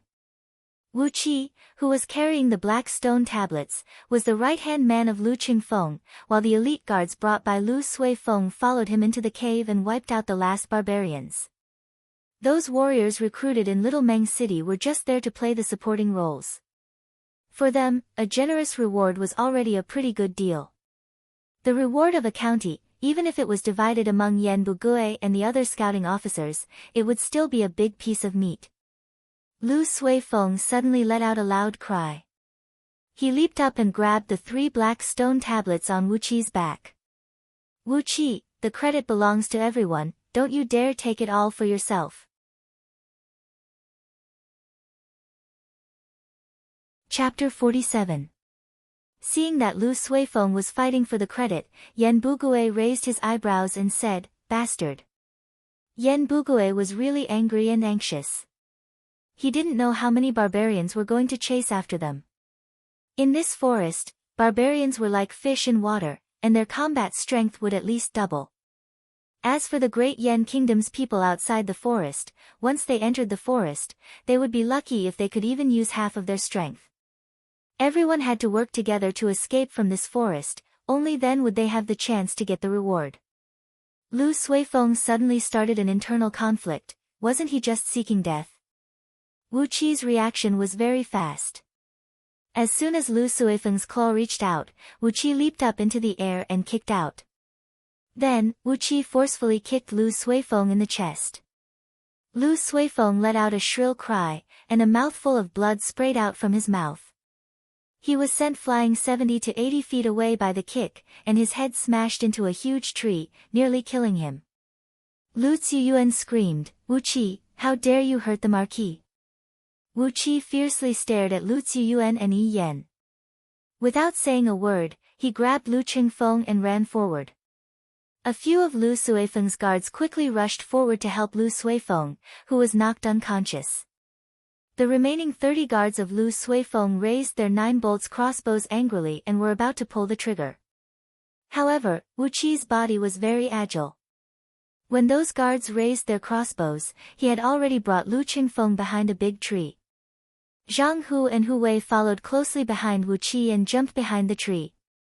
They each had a 9-bolts crossbow in their hands, and they were aiming at Lu Suifeng's guards. In the battle just now, many of Lu Suifeng's guards had died. Zhang Hu and Hu Wei each picked up a 9-bolts crossbow, and it was the perfect time to put them to use. Seeing that a fight was about to break out, a ball of green light shot out from Yan Bugui's back. The wind-breaking wolf let out a furious howl. Yan Bugui shouted sternly, "If anyone dares to make a move, I will immediately strip them of all their titles. I, Yan Bugui, am a man of my word." Wu Qi casually slapped out, pressing down Zhang Hu and Hu Wei's hands. He laughed loudly and said, "Lord Yan, Wu Qi, am the most law-abiding." He had never done those messy things. Heaven is my witness, these 3 black stone tablets were snatched from the barbarian's altar by me. Next to Yan Bugui, 7 scouting officers began to glow with a green light, and the shadows of green wind-breaking wolves emerged from their backs.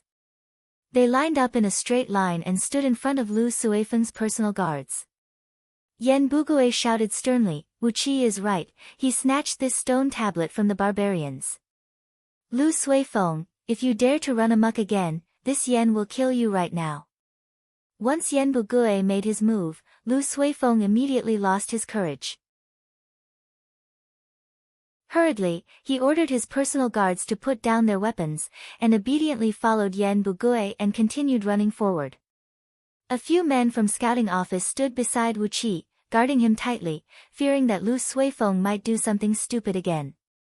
All of a sudden, Wu Qi felt a strong yet strong force coming from under his palm.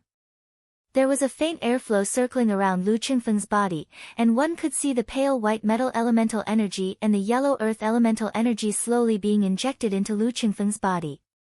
With the help of the blood and qi essence that Wu Qi injected into his body, Lu Qingfeng, who had been stuck at the peak of the Hotian realm for a few years, had finally broken through the barrier between the Xiantian realm and the Hotian realm, successfully stepping into the Xiantian realm. Judging from the nature of the natural energy that Lu Qingfeng's body was actively absorbing, he was actually cultivating with a dual elemental skill of earth and metal. His body was also of both earth and metal elemental. Lu Suifeng and Lu Ziyuan's faces turned pale. Lu Qingfeng had become a Xiantian realm warrior. Putting Lu Suifeng aside, Lu Ziyuan instinctively thought of something.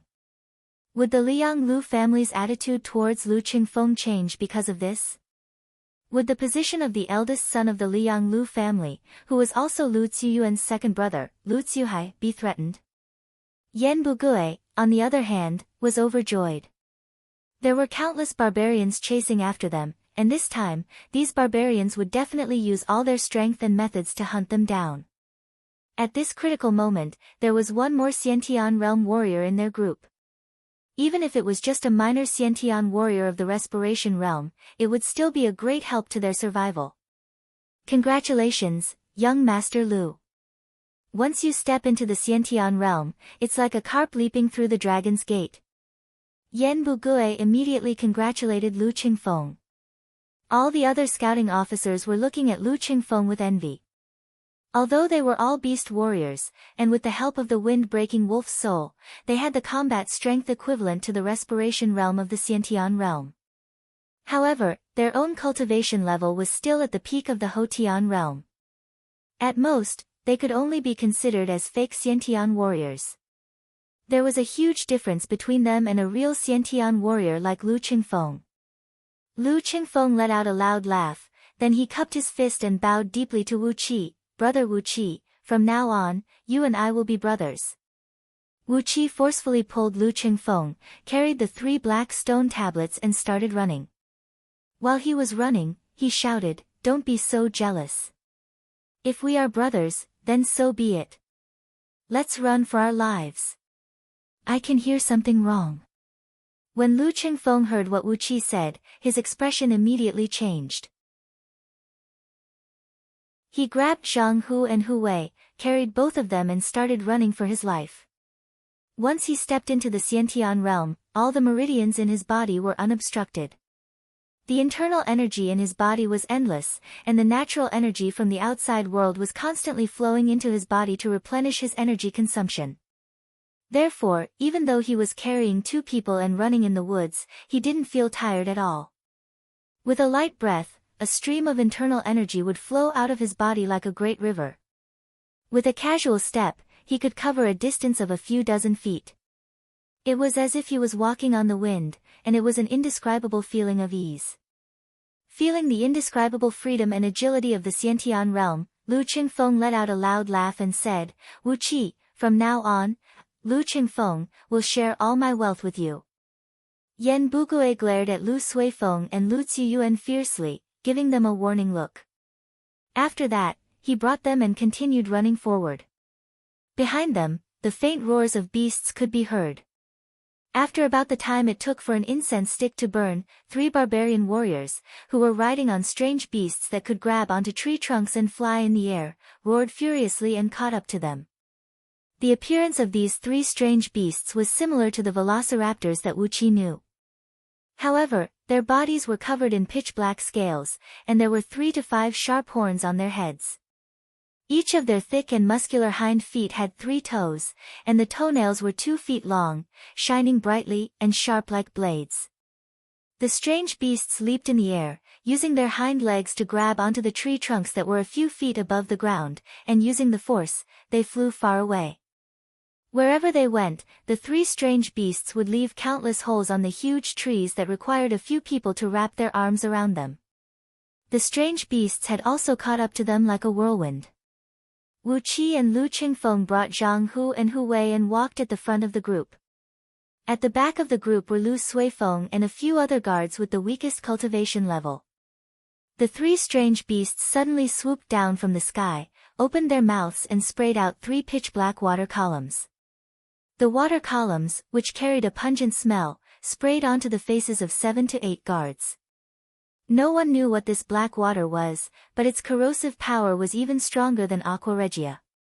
A few guards of Lu Suifeng let out a few miserable screams, and their skin and flesh melted into poisonous water almost in a blink of an eye. Their bones and internal organs were disintegrated and piled up in the poisonous water. The strange beasts showed their power, and the 3 barbarians, who were surrounded by dark mist, let out long and loud hisses at the same time. Their hisses sounded like the hisses of poisonous pythons, and were unspeakably unpleasant to the ears. Along with the hisses of the 3 barbarians, countless strange poisonous insects fell down from the trees above Wu Qi and the others. Poisonous snakes, caterpillars, scorpions, stick-like insects, strange-shaped poisonous insects that spat out poisonous substances, longhorn beetles that sprayed poisonous water, centipedes with thorns all over their bodies, poisonous moths the size of water tanks, and so on. There were at least 2,000 to 3,000 kinds of strange poisonous insects falling down from the sky.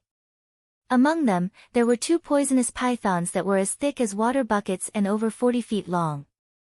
They stuck out their long tongues and dropped down from the trees. Lu Ziyuan, who was fleeing in panic, let out a miserable scream. One of the poisonous pythons landed right behind him, and its long tail coiled around Lu Ziyuan's body. The poisonous python tightened its grip, and all the bones in Lu Ziyuan's body started making cracking sounds. A few of his ribs were broken on the spot.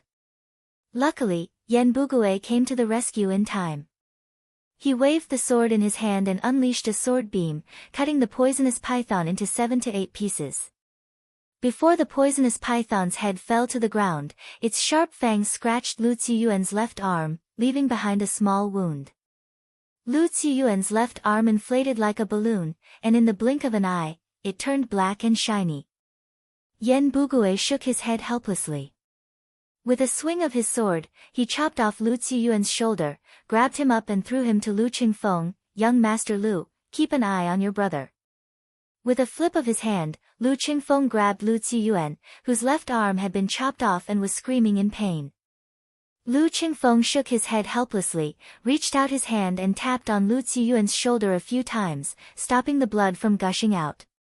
With a wave of his sleeve, Wu Qi knocked away all the poisonous insects that were falling down from the sky. With a strange expression on his face, he turned to Lu Ziyuan. sneered, and said, "Sixth young master Lu, you better behave yourself and show some respect to our young master. Or else, we'll feed you to those giant snakes." Lu Ziyuan's face turned pale with fear.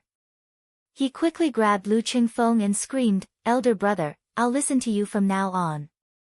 Yan Bugui brought his 7 subordinates with him. The wind-breaking wolf's shadow emerged from behind his back, and together with 8 sword beams, they leaped towards the 3 barbarians. The 3 strange beasts took a few steps forward, opened their mouths and spat out another 3 streams of black water. Yan Bugui shook his wrist, and a few feet-long sword beam shot out from the tip of his sword, knocking the 3 streams of black water back to where they came from. The black water splashed onto the faces of the 3 strange beasts and the 3 barbarians riding on their backs. The black water did not have any effect on the 3 strange beasts, and they continued leaping forward as if nothing had happened. However, the barbarians riding on their backs let out a miserable howl, as they too were corroded by the black water and turned into rotten meat. The strange beasts roared angrily, and their 2 feet tall bodies dashed forward. The sharp horns on their heads collided with the sword beams launched by Yan Bugui and his men. Along with a loud boom, the heads of the 3 strange beasts were smashed into pieces by the sword beams, while Yan Bugui and his men were knocked back by the huge impact. The scene was thrown into chaos. A cold light flickered in Wu Qi's eyes. He threw a glance at Lu Suifeng, who was hiding behind his guards and yelling for his guards to protect him. Suddenly, he flicked his finger.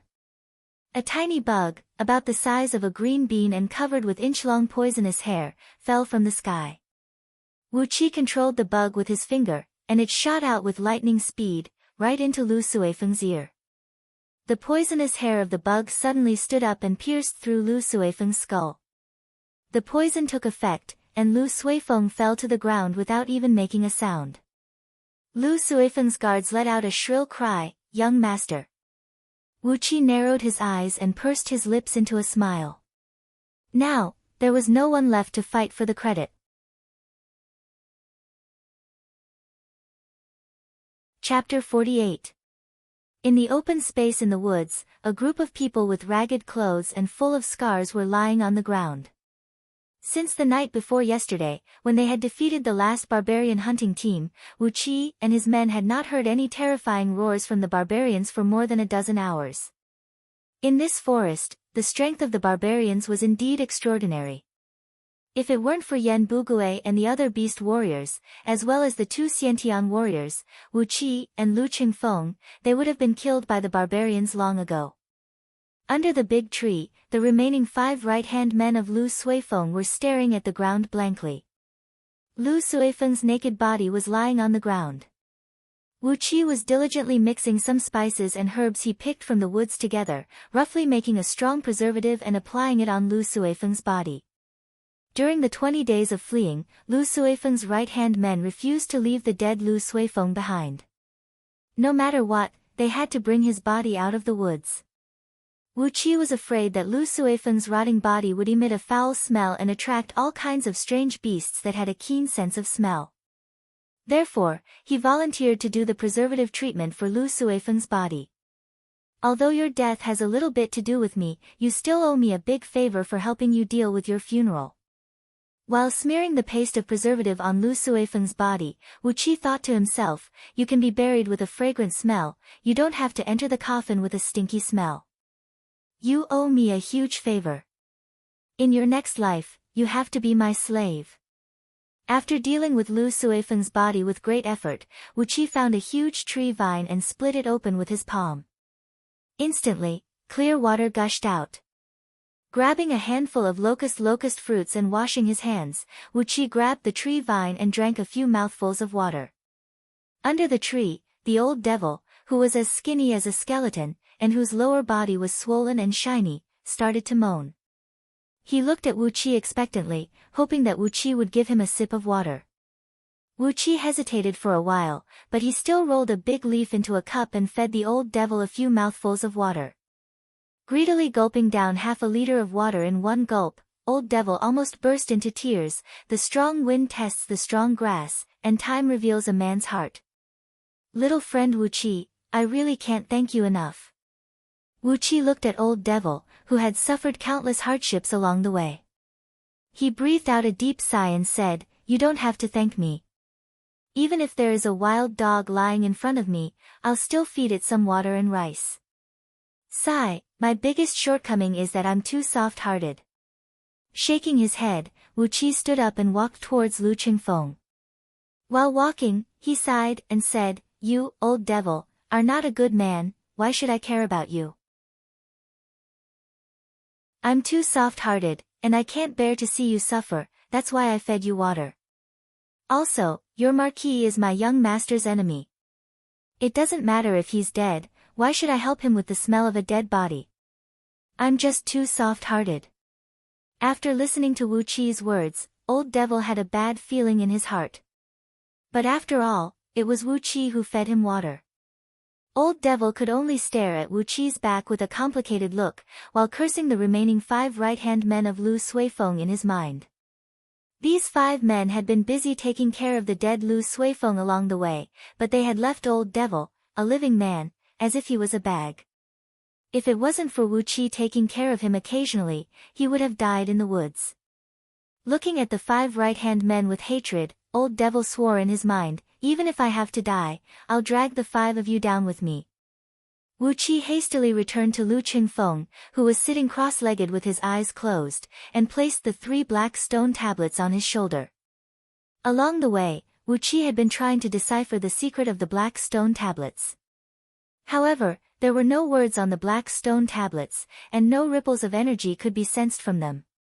His divine sense was not strong enough to penetrate into the black stone tablets and find out the secret behind them.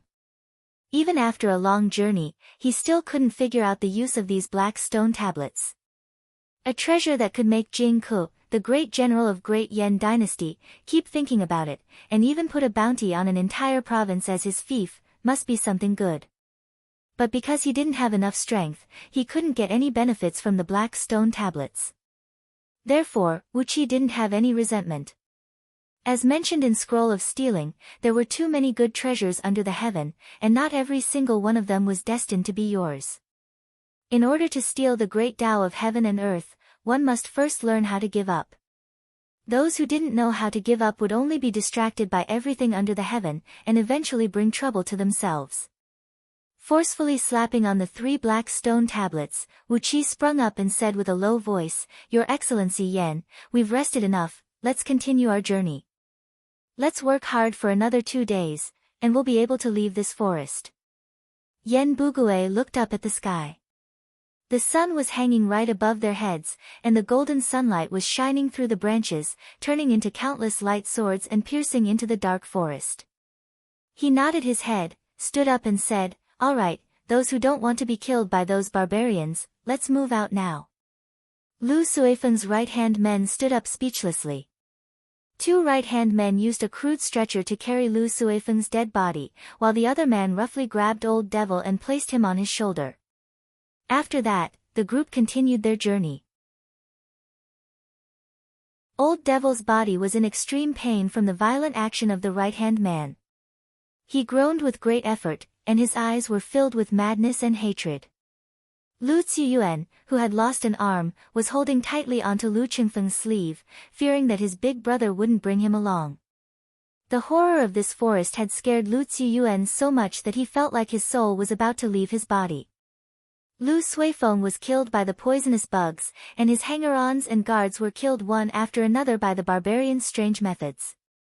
If it weren't for Lu Qingfeng helping him a few times, Lu Ziyuan's bones would have been beating a drum by now. In this forest, Lu Qingfeng was Lu Ziyuan's only hope for survival. Wuqi threw a cold glance at Lu Ziyuan, who was shivering from head to toe. He moved closer to Lu Qingfeng and said with a low voice, I'm willing to bet that once we leave this forest, young master's 6th brother will immediately turn against you. Do you believe me? Lu Ziyuan's body trembled, and he quickly said with a low voice, No, he won't. How could I do that? From now on, Big Brother is my big brother. No matter what happens in the family, I'll listen to Big Brother, I'll listen to everything Big Brother says. Lu Qingfeng let out a hollow laugh and didn't say anything. Wu Qi let out a hollow laugh and didn't bring up this topic again. The rest of the journey was very smooth. Except for 2 more bird barbarian vultures and 3 barbarian beast warriors who found them, and 2 more of Lu Suifeng's hanger-ons were killed in a fierce battle, the group finally managed to walk out of this forest that had devoured countless human lives. After waiting for 2 days and 2 nights at the agreed meeting point of the scouting office, only 6 teams had successfully walked out of the forest, and all of them had lost around 70 to 80% of their members. There were only 17 scouting officers left under Yen Bugue's command. As for those warriors who left in a mighty manner, only 65 of them managed to walk out of the forest. After counting the number of people and making sure that all the others had died in the forest, Yen Bugue let out a long sigh and shed a few drops of tears towards the forest. After that, he returned to his usual serious face. Let's part ways here. Remember everyone's place of origin and name. The reward that you deserve for your contribution will be sent out as soon as possible. Yen Bugue snatched the 3 black stone tablets from Wu Qi's shoulder, gave Wu Qi and Lu Qingfeng a deep look, then said with a deep voice, the eldest son of Liang Lu clan, Lu Qingfeng? You should be the one with the greatest contribution this time. Go back and wait, you're going to get a surprise. Lu Qingfeng bowed solemnly at Yen Bugue, and Yen Bugue returned the gesture. After that, he ordered his subordinates to register the names of all the warriors, then left the place in a hurry with the 3 black stone tablets. The journey from the Lu kingdom to the imperial city of Great Yen dynasty required them to cross 7 vassal kingdoms. It was a long journey with many twists and turns. No matter how fast they traveled, it would take them at least half a year to reach the imperial city of Great Yen dynasty, Ji City. The so-called reward would be sent out as soon as possible, and it would take at least 1 year for them to return. All the warriors on the spot breathed out a long sigh of relief at the same time. They turned around and stared at the woods behind them, then suddenly shouted and yelled at the same time. This time, they were forcefully summoned by scouting officers and forced to venture into the woods. Although they managed to come out alive in the end, many of their acquaintances and best friends were buried in this woods. Those who survived would be rewarded by the chief general of Great Yen dynasty personally. The dead, on the other hand, were dead. At most, they would receive a negligible amount of compensation. However, most of the warriors who lived in Little Meng City were fugitives who lived on the edge of a blade, and they didn't have many families to take care of. So, if they died, they would just die, and the pension was meaningless to them. Wu Qi waited until these warriors had vented out their anger, then he gave Lu Qingfeng a powerful kick on his calf.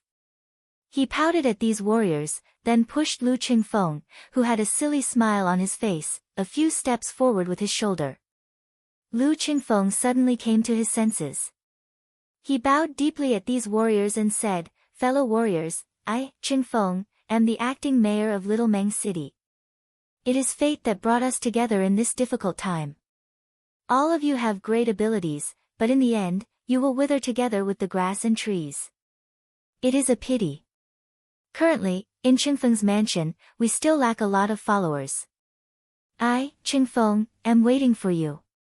I hope you can lend me a hand." Wu Qi stood beside Lu Qingfeng, smiled and unleashed his aura of respiration tier of Xiantian realm. The faint heavenly energy turned into a white mist and slowly swirled around Wu Qi. The faint pressure made all the warriors in front of him tremble. A warrior of Xiantian realm. These warriors looked at Wu Qi with respect and envy. These warriors were all quick-witted. They had heard what Yen Bugue said to Lu Qingfeng just now. There was a surprise waiting for Lu Qingfeng. As the acting mayor, what kind of surprise could he have? Without needing much effort from Wu Qi and Lu Qingfeng, among these surviving warriors, a total of 37 of them had already acknowledged Lu Qingfeng as their disciples, and became his right-hand men. As they were able to walk out from that frightening forest, these warriors were either at the peak of Hotian realm, or they were just a step away from the peak of Hotian realm. In an instant, the strength of Lu Qingfeng's followers had increased tremendously, and they now had the aura of a young master from a wealthy family. After a few laughs, Lu Qingfeng happily led the warriors and headed back to Little Meng City. After being away for almost 2 months, Lu Qingfeng was really worried about what was going on in the city. When they were about 3 miles away from Little Meng City, they saw Xiaohe wielding his halberd and leading a large group of city guards, blocking the east, south, and west gates of Little Meng City. They were yelling for war. Wu Qi and Lu Qingfeng were shocked. They immediately rushed forward and asked what was going on. After hearing what Xiaohe said, both of them became furious. Wu Qi let out a loud shout and jumped onto the top of the city gate, kicking a few guards of Lu Suifeng off the city wall. Xiaohe, attack the city. Anyone who dares to resist will be killed. The furious Wu Qi immediately gave the order to attack the city.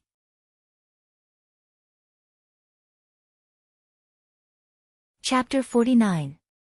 Although Xiaohe was a simple-minded person, he still tried his best to use the shortest words to report to Wu Qi and Lu Qingfeng what had happened in the past 2 months. Yan Bugui had taken away all the warriors in Little Meng City. Therefore, the group of guards under the command of Lu Zhong had become the strongest armed force in Little Meng City.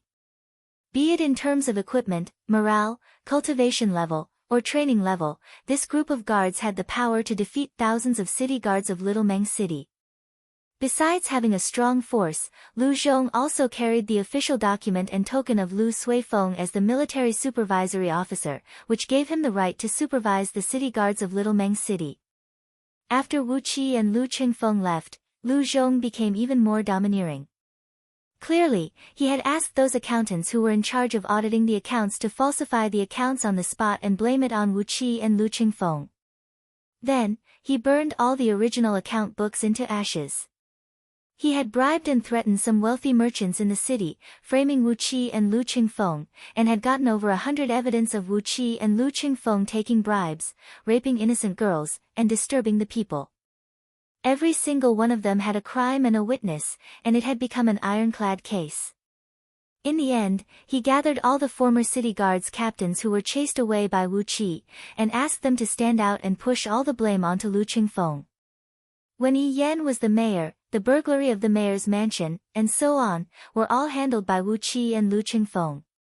After spending over 1 month, Lu Zhong had laid out a nearly perfect trap, a trap that could make Wu Qi and Lu Qingfeng die a graveless death. After that, he couldn't wait to take the title of military supervisory officer and forcefully take over the power of the city guards of Little Meng City. Those former city guards who had been driven away were now his pawns, and they happily followed Lu Zhong to take over the power of the city guards. Although Xiaohe was simple-minded, he still obeyed Lu Qingfeng's orders. He controlled the city guards tightly, not allowing them to clash with Lu Zhong's men. However, Lu Zhong was getting more and more outrageous. When Lu Zhong brought his men and broke the limbs of a few city guards who refused to submit to him, Meng Xiaobai and the other villagers of Meng village were the first to explode. The simple and honest villagers of Meng village would never meet someone like Lu Zhong. For the past month, all kinds of messy things had happened, and the people of Meng village had had enough of their boredom. No one knew who started the fight, but the villagers of Meng village led nearly 1,000 city guards and the guards led by Lu Zhong. In this fight, more than 800 city guards were killed on the spot. Among them, there were more than 70 people from Meng village. On the other hand, the guards led by Lu Zhong only suffered heavy injuries and several tens of light injuries. The powerful 9-bolt crossbows caused huge casualties to the city guards, but also preserved the strength of Lu Zhong's subordinates. More than 200 city guards, including Meng Xiaobai, were arrested and thrown into the city jail. Lu Zhong tortured them without restraint, torturing them all day long. Rumor has it that some of them were beaten to death. From time to time, Lu Zhong would ask his men to drag a few dead bodies out and hang them in front of the city gate as a demonstration. Because the villagers of Meng village had taken the lead to rebel against Lu Zhong had made up a false accusation, accusing Lu Qingfeng and Wu Qi of inciting an army to rebel and conspiring against the law. Those former leaders of city guards and some wealthy merchants in the city had all signed their names on the official document. Things were getting out of hand. When Lu Zhong brought a large group of men to capture Laohe and Xiaohe, Xiaohe immediately brought the rest of the city guards and rushed out of Little Meng City. Then, he gathered all the men from the new recruit training camp located in the woods outside the city and besieged Little Meng City. The number of soldiers led by Xiao He was huge, but they weren't well trained, and they lacked armors and weapons. The guards led by Lu Zhong were strong and well-equipped, and they even had the help of the private guards of some wealthy merchants in the city. But, their numbers were small, and they could only barely defend the city. Neither side dared to strike recklessly. This stalemate had lasted for 7 days. When Wu Qi heard the news, he was enraged, especially when he heard that the villagers of Meng village had been killed, and Meng Xiaobai had been imprisoned and tortured. This made his anger explode like a bomb. After jumping onto the city wall and knocking away a few guards, Wu Qi immediately gave the order to attack the city.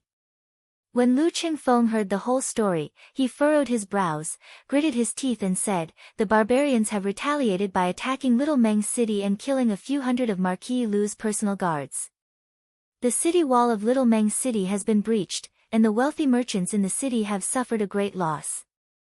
With a fierce killing intent on his face, Lu Qingfeng shouted, "Attack the city! Attack the city! Anyone who dares to resist will be killed." Xiaohe couldn't hold back the anger in his heart any longer. Since he had benefited from Wu Qi and Lu Qingfeng, he immediately swung his iron halberd and shouted. Over 20,000 city guards immediately let out an uproar, and Qi began his attack on Little Meng City. Wu Qi went straight into a deserted area, and started killing without restraint on top of the city gate. He struck out with both of his palms, and each of his palms carried a force of a few hundred kilograms. Although those personal guards of Lu Suifeng were all elite soldiers, how could they defend against Wu Qi, a warrior of Xiantian level? One after another, those personal guards were sent flying away by Wu Qi's powerful palms, and the gentle innate water energy penetrated into their bodies, shattering all their internal organs. Lu Zhong, who was wearing a red robe and was standing on top of the city gate and cursing with Xiaohe, had his face turned pale. Under the protection of a group of personal guards, he quickly retreated, and at the same time, he pointed his finger at Wu Qi and shouted, "Wu Qi, where is our marquis? You are back, but where is our marquis? If you dare to mess with us, our marquis will never let you go. Who do you think you are? How dare you provoke our marquis?" With a kick, Wu Qi killed one of the personal guards, then he stared at Lu Zhong and laughed, "What bullshit marquis? Lu Suifeng was killed by the venomous bugs released by those barbarians in the woods, and his body is starting to smell. Why are you still here? You better think about how you are going to explain to Lord Puyang first. He's dead." Lu Zhong's face instantly turned green. He plopped down on the ground and let out a hoarse scream, "Dead? Impossible. The Marquis was protected by 2 Xiantian-level warriors, how could he be killed by those barbarians?" Outside the city gate, Lu Qingfeng strode to the 3 right-hand men of Lu Suifeng, and with a flash of light, he cut off the necks of the 3 right-hand men. He grabbed Lu Suifeng's dead body and threw it towards the top of the city gate. He shouted, "Lu Suifeng's dead body is right here, Lu Zhong, how dare you go against me? You old dog, a lowly man who is even worse than a fart, how dare you go against me?" Lu Suifeng's dead body fell heavily on the top of the city gate and rolled around for a few times. When Lu Zhong saw the face of his young master, he screamed out in pain, "Marquis, you're dead, what should I do now? My master will kill my whole family." Sob, sob, according to your plan, it took me a lot of effort to frame Lu Qingfeng with enough crimes to kill him. How did you die? How am I going to explain to my master now that you're dead? Not only Lu Zhong was on the verge of breaking down, all the personal guards of Lu Suifeng were also in a panic. As a servant of a wealthy family, the lives of these personal guards were tied together with Lu Suifeng's. As long as Lu Suifeng was alive, they would be rich, if Lu Suifeng was dead, they would die together with him. Clanging sounds could be heard, and more than half of the personal guards dropped their weapons onto the ground. Their souls were almost frozen. Lu Qingfeng stomped on the head of Old Devil, who was lying on the ground and couldn't move, turning his head into a smashed watermelon. Lu Qingfeng shouted, "Shit, the barbarians are attacking the city, and Old Devil is dead. Boys, let's kill our way into the city, and all the wealth of those wealthy merchants will be yours. Lu Qingfeng had really gone all out. Lu Zhong had framed him in Little Meng City. If he didn't fight back, would he really have to wait for Lu Zhong to accuse him of all kinds of crimes? The wealthy merchants in Little Meng City dared to collude with Lu Zhong and frame him, the acting mayor. What was the point of keeping these wealthy merchants? Just put all the blame on the barbarians. After all, Little Meng City was often besieged by barbarians. So what if a few wealthy merchants were killed? After killing all the wealthy merchants in Little Meng City, not long after, there would be new merchants coming to Little Meng City like flies smelling rotten meat. They didn't care about the prosperity of Little Meng City being affected. Killing all these rich merchants and using their wealth to exchange for the loyalty of the city guards was the most appropriate course of action. Moreover, these city guards had done such a shady business under his command. Why would he be afraid that they wouldn't follow him wholeheartedly? What was this called? This was the proof of loyalty. So what if he killed all the wealthy merchants in Little Meng City? A faint yellowish energy was gathering around his body. Lu Qingfeng circulated his energy and strode to the city gate of Little Meng City, then he punched the center of the city gate. When Yi Yan was the mayor of Little Meng City, this city gate had been in disrepair for years. How could it withstand the attack from a warrior of respiration level? With just a punch, the city gate was shattered into pieces. Countless fragments flew out and killed dozens of private guards of the wealthy merchants. Lu Qingfeng waved his hand and shouted, "Surround the city, no one is allowed to enter or leave. Wu Qi, keep an eye on the sky above the city. Don't let a single messenger pigeon, sparrowhawk, or eagle leave the city. Stop all the birds. Kill, kill, kill, kill all the wealthy merchants in Little Meng City, and share all their wealth with our men." Xiaohe let out a wild roar and immediately led a few thousand city guards into the city. Zhang Hu and Hu Wei each led a team and rushed into the city from the other two city gates. Lu Qingfeng turned around and came in front of those warriors who had just submitted to him. He stared at these right-hand men, whose faces had turned red, and who were surrounded by boiling blood, and shouted, "Follow me, and you will have all the riches in your hands. Those who submit to me will prosper, and those who go against me will die today." With a gaze as sharp as lightning, Lu Qingfeng fiercely glanced at those warriors who didn't submit to him just now. In such a situation, how could those warriors dare to hesitate? One after another, they bowed deeply toward Lu Qingfeng and said in a loud voice, "Greetings, Master. Master, please give us your orders." With another group of powerful warriors under his command, Lu Qingfeng let out a long laugh and said, "Lead the soldiers and follow me into the city. Those who go against me, kill them all." Clenching his teeth tightly, Lu Qingfeng turned to Lu Ziyuan, whose face had turned pale, and shouted, "Don't force me. Don't force me like this. Don't force me like you did when I was young. Or else, I will kill you. Sixth brother Lu, listen to me. If you force me again, I will kill you." With a fierce slap, Lu Qingfeng sent Lu Ziyuan flying far away. After that, he ordered a few right-hand men to tie Lu Ziyuan up tightly. After that, he led a large group of soldiers and entered the city through the last city gate. Wu Qi was running around the city while laughing out loud. From time to time, there would be all kinds of messenger pigeons, sparrowhawks, and eagles flying out from some luxurious mansions, but all of them were easily killed by Wu Qi.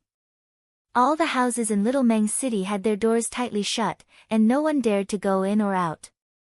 Around the other mansions, the sound of killing could be heard.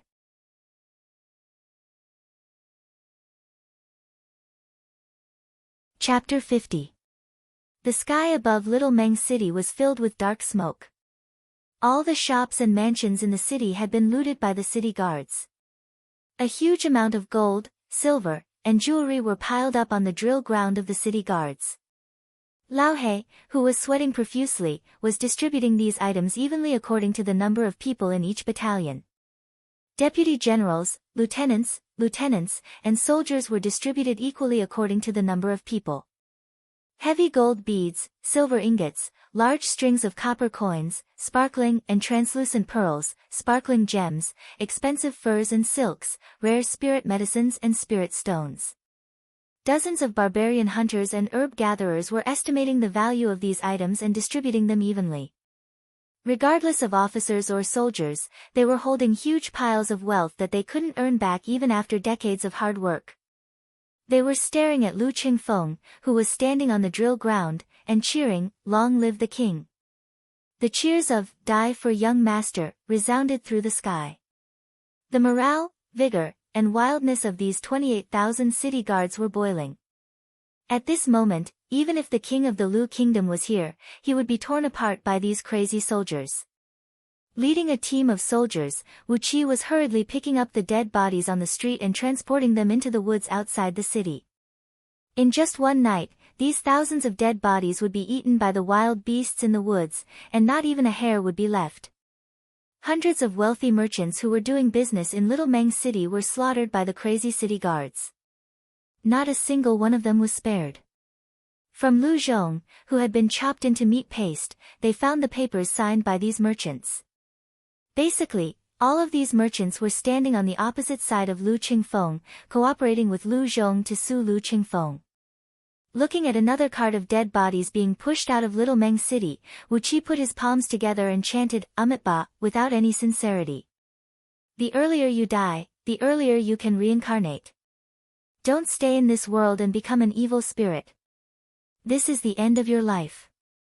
In your next life, try to be a happy man. Zhang Hu looked at Wu Qi in astonishment. Brother Wu Qi, what does Amitabha Buddha mean? He looked at Zhang Hu with even more astonishment. Did the people here not know the meaning of Amitabha Buddha? Wu Qi blinked his eyes and explained to Zhang Hu in a serious manner, "It doesn't mean anything. It's just my catchphrase. It's no different from, fuck your mother." Zhang Hu nodded in realization. He looked at another cart of corpses being pushed out of the city and nodded with a grim smile. Amitabha. The fire in Little Meng City lasted for 2 days and 2 nights before it finally died down. All the wealthy merchants in the city, along with all the servants and guards, were wiped out. All of Lu Suifeng's guards were also killed. The city wall of Little Meng City was broken by Wu Qi and his men, and those crude weapons and armors were thrown all over the ground. The storeroom of the barbarian quarters of the general's office was opened, and the heads of the barbarians who were paid by the villagers were taken out. After being pickled with lime and herbs for so many days, the heads of the barbarians had almost dried up. They were hung on top of the city wall in rows, as evidence of the barbarian invasion. As for why the heads of those barbarians who invaded the city 2 nights ago would shrivel up so quickly after they were chopped off, Wu Qi didn't give any explanation. Also, none of the residents of Little Meng City were stupid enough to ask Wu Qi about this. In short, Little Meng City was once again invaded by the barbarians. The outer wall of the city was breached, all the guards of Marquis Lu Suifeng were killed, all the wealthy merchants in the city were robbed, and all the storerooms in Little Meng City were robbed by the barbarians as well. Lu Qingfeng's warning letter to the capital had been sent out by a fast horse that traveled 200 miles at the fastest speed. About 2 to 3 months later, this letter would arrive at the capital. As for whether Lu Suifeng's bones could be used to make soup after 2 to 3 months, Wu Qi didn't mention this, and Lu Qingfeng didn't put it in his heart either. With these 2 to 3 months of buffer time, all the traces would be covered up. During the process of Lu Zhong framing Lu Qingfeng, all the former generals of the city guards were in cahoots with Lu Zhong, and all the generals and their families were wiped out. Under the threat of Lu Zhong's power, all the officials in Little Meng City had signed on the framing letter. These officials were also killed by the barbarians, and all the officials were replaced by the new right-hand men recruited by Lu Qingfeng. Within 3 days, all the power in Little Meng City had fallen into the hands of Lu Qingfeng, and all the official positions were under Lu Qingfeng's control. 28,000 city guards were stationed in Little Meng City. 8,000 of them were the city guards of Little Meng City, and 12,000 of them were Lu Qingfeng's personal guards and stationed in the mayor's mansion. As for the last 8,000 soldiers, they simply changed their identity and formed a group of 8,000 barbarian hunters under the leadership of one of Zhang Hu's old brothers. This 8,000 barbarian hunter team was the largest barbarian hunter team in the history of Little Meng City. No matter it was Lu Qingfeng's right-hand men, or the 28,000 city guards, from top to bottom, all of them were fed by Lu Qingfeng with gold, silver, and jewelry. Their hands were stained with the blood of those wealthy merchants, former generals of city guards, and the former officials of Little Meng City. All of them had joined Lu Qingfeng's pirate ship, and they had no choice but to follow him. 3 days after the barbarian attack, Lao He led a group of forcibly recruited civilian workers and began to repair the broken city wall. Meanwhile, Lu Qingfeng was in the mayor's mansion, gathering all the leaders of the local clans who were born and bred in Little Meng City, including a few elders from Meng Village. A wooden table was placed in the middle of the hall, and Lu Qingfeng, who was wearing a luxurious robe, was kneeling behind it, looking at all the leaders of the local clans kneeling in the hall with a smile on his face. Although the power of these elders and clan leaders couldn't be compared to those wealthy merchants who came from outside, they represented the tens of thousands of people who were born and bred in Little Meng City, and they were the real local tyrants of Little Meng City. Wu Qi looked at all these people in the hall, and with a big smile on his face, he placed the official documents on the table in front of them. Fellow clan leaders, elders, what our young master wants to say is that Little Meng City has suffered a great loss this time. Every year, the trade between Little Meng City and the outside world can bring us a huge amount of tax and profit. But all this time, this profit has been taken away by those people. Clearing his throat, Wu Qi looked at all the leaders of the local clans, who had a weird expression on their faces. He sighed and said, "You're the locals of Little Meng City, and you've been living here for hundreds of years. But during these hundreds of years, what have you gained? At most, you can open up a restaurant, and let the girls in your clan do the dirty work in exchange for some money. Or, your children can join the teams of barbarian hunters, herb gatherers, hunters, and mine explorers, risking their lives in Meng Mountains in exchange for some insignificant commission. But those wealthy merchants who came from outside, they will buy all the rare and precious treasures that your children have worked so hard for. Once they are shipped out of Little Meng City, they will get a huge sum of money, enough to feed your entire clan for more than 10 years. They give you a few copper coins in their left hand, and a few gold ingots in their right hand.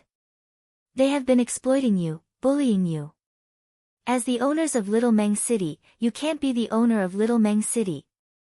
An elder of Meng Village stood up, bowed toward Wu Qi, and said with a deep and trembling voice, "Little brother Wu Qi, you're one of us from Meng Village.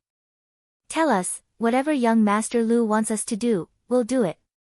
Wu Qi smiled, took a few steps back, and stood next to Lu Qingfeng. Lu Qingfeng placed both of his hands on the table, leaned his body forward, and shouted with a deep and powerful voice, "All the native clans of Little Meng City, from today onwards, follow me. I, Lu Qingfeng, will guarantee you a lifetime of riches and honor. From today onwards, all the clans will unite and establish Little Meng City Allied Chamber of Commerce. We will control all the rare and precious treasures in Meng Mountains."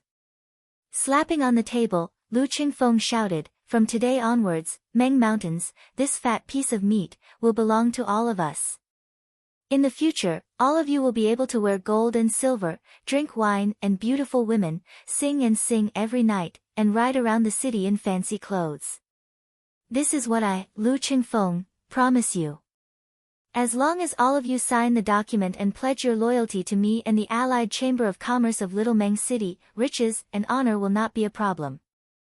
Right after Lu Qingfeng finished his words, Wu Qi let out a few light coughs and said, "As you all know, 2 days ago, the barbarians invaded Little Meng City, and caused a great number of casualties in the city. Perhaps, in these 2 days, the barbarians will return. If anything happens to any of you, no one can guarantee your safety." This was a blatant threat. Everyone in the hall knew very well that if anyone refused to sign this document and pledge their loyalty to Lu Qingfeng, their entire clan would be wiped out immediately. In Little Meng City, over 20,000 fully armed, barbarian soldiers were waiting to set fire to the city. The few elders from Meng village were the most straightforward. They stood up, bit their own thumbs, and stamped their own bloody fingerprints on the document. The oldest elder among them could still read a few words, and he awkwardly wrote his name on the document. With the example set by Meng village, none of the leaders dared to disobey Lu Qingfeng. They all obediently stamped their bloody fingerprints and signed their names. Lu Qingfeng let out a loud laugh. He waved his hand and said, "Somebody, serve the wine, let's celebrate with all the leaders, elders, and elders." Wu Qi clapped his hands and laughed, "Great! From now on, we're a family. Ladies and gentlemen, I, Wu Qi, wish you a prosperous business, an abundant source of wealth, a flourishing family, and prosperity." Lu Qingfeng's trusted servant walked up to the table with a tray in her hand, and served bowls of wine to everyone. Laughter filled the air, and the aroma of the wine filled the air. Everyone drank the wine in one gulp. After that, led by Wu Qi, everyone smashed their wine bowls on the ground. This scene was like a gathering of the kings of the mountains, drinking blood and becoming sworn brothers. On the same night, under Wu Qi's persuasion, Lu Ziyuan wept loudly and pledged his loyalty to Lu Qingfeng. He signed an official document, which, if leaked, would be enough to put Lu Ziyuan and his father to eternal damnation. With this official document in hand, the sixth young master of Lu family was firmly tied to Lu Qingfeng's chariot. Little Meng City had completely become the world of Wu Qi and Lu Qingfeng.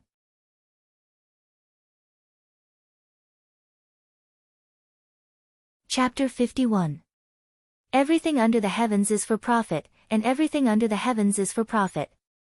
2 months ago, Little Meng City was invaded by the barbarians, and the rich merchants were slaughtered, their blood flowing like a river, and their corpses piled up like a mountain. 2 months later, countless merchants from all over the world came back, and once again opened up shop in Little Meng City, doing business again. But this time, these merchants couldn't do business anymore. They could only buy all the rare and precious items from the merchants of Little Meng City, and make a profit from the price difference.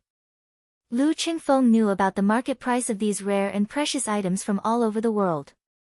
He allowed these merchants to keep double the profit, and all the rest of the profit went to Little Meng City. In these 2 months, the tax collected by Little Meng City was equivalent to the tax collected by Yi Yan and the other former mayor for 1.5 years. The treasury of Little Meng City was quickly replenished, and Lu Qingfeng began to ambitiously prepare to rebuild the walls of Little Meng City. He wanted to build a wall made of pure stone that was strong enough to defend against the barbarians' attack. Also, the new wall would spread out to cover a larger area, preparing for the future expansion of Little Meng City. With the endless rare and precious items from Meng Mountain as his backing, Lu Qingfeng had the intention to develop Little Meng City into a prosperous city, a city that could be considered as a big city even in the Lu Kingdom, and not this deformed and prosperous city that was regarded as a barbarian city by the people. On top of the city gate, 2 serving ladies were unfolding a 10 feet wide scroll. On the scroll, a brand new city plan was drawn with exquisite strokes. With a flushed face, Lu Qingfeng was standing in front of the scroll with his chest puffed out. He was pointing at the scroll, and was thinking about how grand the new Little Meng City would be in the future. Wu Qi was chatting with Lu Qingfeng. He tilted his head and stared at the main road that led to the outside of the mountain, his brows knitted together. In these 2 months, Wu Qi had gradually reached the limit of the respiration state through absorbing the essence of the innate water serpent's elixir. According to his estimation, with the help of this serpent core and the 2,000 water elemental energy stones he stole from Little Meng City's treasury, any ordinary cultivator could easily break through the embryonic breath tier of Xiantian realm, and perhaps even form the Jin Dan. However, the cultivation technique of Scroll of Stealing was very mysterious and unique. In the realm of Xiantian, the Scroll of Stealing emphasized on accumulating one's cultivation base, as it would lay down the perfect foundation for future cultivation. Taking the Meridian cultivating tier as an example, ordinary Xiantian cultivators could only strengthen their meridians up to 9 times.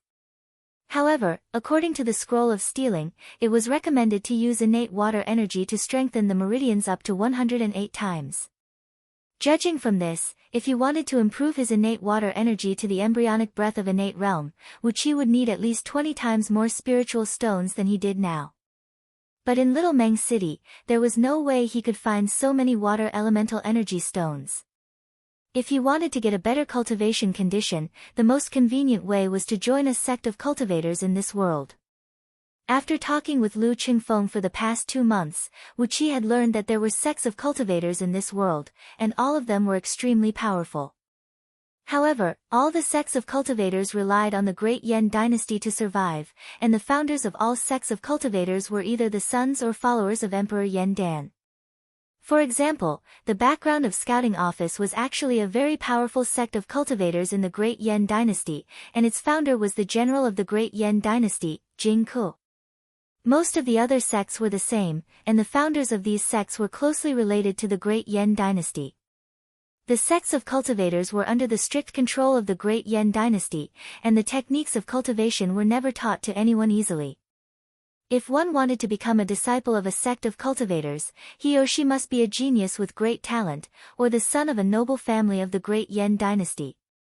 The noble family of the Great Yan dynasty, not the noble family of the Lu kingdom. Those marquises and aristocratic families of the Lu kingdom were nothing in the eyes of the Great Yan dynasty. Wuqi carried the mark of Lu Qingfeng on his body, so it was extremely difficult for him to become a disciple of a sect of cultivators of the Great Yan dynasty. The Great Yan dynasty would never allow the follower of the illegitimate son of a small aristocratic family of a vassal kingdom to become a disciple of a sect. A disciple like this could bring instability to the vassal kingdoms, and destroy the rule of the Great Yan dynasty. Therefore, it was extremely difficult for Wuqi to join a sect of cultivators of the Great Yan dynasty. What a headache! Wuqi knitted his brows. He stared at Lu Qingfeng, who was talking with confidence and composure, and felt puzzled. Why was he the illegitimate son of Lady Rung? If he was the illegitimate son of Yan Dan, how great would that be? Wouldn't he be able to join a sect of cultivators with ease? Sighing, Wuqi shook his head and decided to take his time to make a decision. For the time being, there was no need to rush. Throwing away the complicated thoughts in his mind, Wuqi focused his mind and prepared to listen to Lu Qingfeng's design of the new city. Just when he was about to retract his gaze and look at the scroll, he suddenly saw a cloud of sharp smoke rising up into the sky from the main road in the distance. It seemed like a large army was approaching. With a leap, Wuqi leaped up to the top of the city gate, raised his head and looked in that direction. He saw a blood-red torrent rushing towards him. Hastily, Wuqi let out a sharp whistle and shouted, "Close all the city gates. All crossbowmen and archers, stand guard on the top of the city wall." Lu Qingfeng had also heard the rapid clatter of hooves coming from afar. Hastily, he sent away the 2 serving ladies, leaped up to the top of the city gate and looked into the distance. He squinted his eyes and looked into the distance, then he sneered and said, "Look at the color of their armor, they are Lord Puyang's men." A large group of city guards rushed up to the top of the city wall with their bows and crossbows, lining up in a straight line. Behind the archers, there was a dense group of soldiers holding heavy swords and shields. After 2 months of cruel training, the soldiers of the city guard army had gained some power and influence. Meng Xiaobai and a group of men from Meng village had also rushed up to the top of the city wall. These men from Meng village were holding 2-inch thick iron shields in their hands, and they were carrying huge axes on their shoulders. They were wearing thick and heavy armor made of pure steel, and they looked like a group of moving steel puppets, giving off an intimidating aura. Wuqi looked at Meng Xiaobai with a pleased expression. This little guy is really good. 2 months ago, he was the one who had instigated the city guards to fight with Lu Zhong. After that, he was imprisoned and tortured by Lu Zhong, but he didn't even beg for mercy. No matter how many times they tortured him, he didn't even let out a groan. This little guy can be used. Wuqi was afraid that he would do something reckless again, so he quickly shouted, "Xiaobai, follow young master. You're not even an adult yet, why are you following the adults?" Meng Xiaobai retorted unwillingly, but the men from Meng village burst into laughter and chased him back, forcing him to follow behind Lu Qingfeng. Meng Xiaobai kept mumbling to himself, then walked angrily to the entrance of the city gate. He stared at the group in the distance, not even bothering to look at Wu Qi. "Little guy, you've learned how to be angry?" Wu Qi laughed out loud. The sound of hoofbeats was loud and clear like thunder. In just a quarter of an hour, more than 6,000 blood-armored cavalrymen had arrived. These cavalrymen were all wearing red armors and riding on 2 horses. Their armors and robes were covered with dust. Obviously, they didn't rest during their journey to Little Meng City. These valiant cavalrymen formed a neat formation outside of the city wall. A murderous aura rose from the ground. These cavalrymen stared at the city guards on top of the city wall, not saying a word, just like a group of stone pillars. Wu Qi took a few steps forward and stood behind one of the battlements. He poked his head out and shouted, "Who are you?" After 10 minutes of silence, a skinny, 6 feet tall, red-armored cavalryman slowly rode forward a few hundred feet. This cavalryman rolled his eyes and stared at Wu Qi fiercely. He shouted, "Luo Kadi, the commander of Lord Puyang's personal guards, here to escort Marquis back." It was Lord Puyang's men. They were here to retrieve Lu Suifeng's body. Wu Qi suddenly regretted that he didn't send Lu Suifeng's body back to Lord Puyang's mansion earlier. This way, Lord Puyang wouldn't have to find an excuse to send so many men to Little Meng City. Over 6,000 red-armored cavalrymen, all of them were elites. Lord Puyang obviously didn't have good intentions. But what was he going to do? Was he going to kill Wu Qi and Lu Qingfeng to avenge his son? Wu Qi thought for a while, then he shook his head and said, "The city is too small, General Luo, please set up camp outside of the city." An elegant man, wearing a red leather armor and holding a feather fan, rode forward. He stared at Wu Qi and shouted, "We're here to escort Marquis back. Once we've sent Marquis's body, we'll return immediately and won't disturb you again." Wu Qi stared at the scholar and shouted, "Who are you?" The scholar answered with a loud voice, "I'm Lord Puyang's follower, Ma Liang." Lu Qingfeng came next to Wu Qi. He stared at the 2 men below the city wall, laughed and said, "I've heard that Lord Puyang has General Luo Kadi, who is able to take the head of a general in an army of 10,000, and Mr. Ma Liang, who is able to kill without leaving a trace. I've heard about you for a long time." Ma Liang smiled, casually cupped his fist toward the city wall and didn't say anything. Luo Kadi shouted with a stern voice, "Stop talking nonsense. Hand over Marquis's body and we'll return immediately." Over 6,000 red-armored cavalrymen responded together, then Chi raised his head and shouted, "Marquis! Marquis! Marquis!" Each of these red-armored cavalrymen had a strong cultivation level. Over 6,000 of them shouted at the same time, shaking the city wall of Little Meng City. "This doesn't look good." Lu Qingfeng frowned. "Why do I have a feeling that once we open the city gate and hand over Lu Suifeng's body, they will immediately attack Little Meng City and slaughter everyone in the city?" Wu Qi looked at Luo Kadi and Ma Liang with a smile on his face, and said with a low voice, "Could it be that we've done too many bad things?"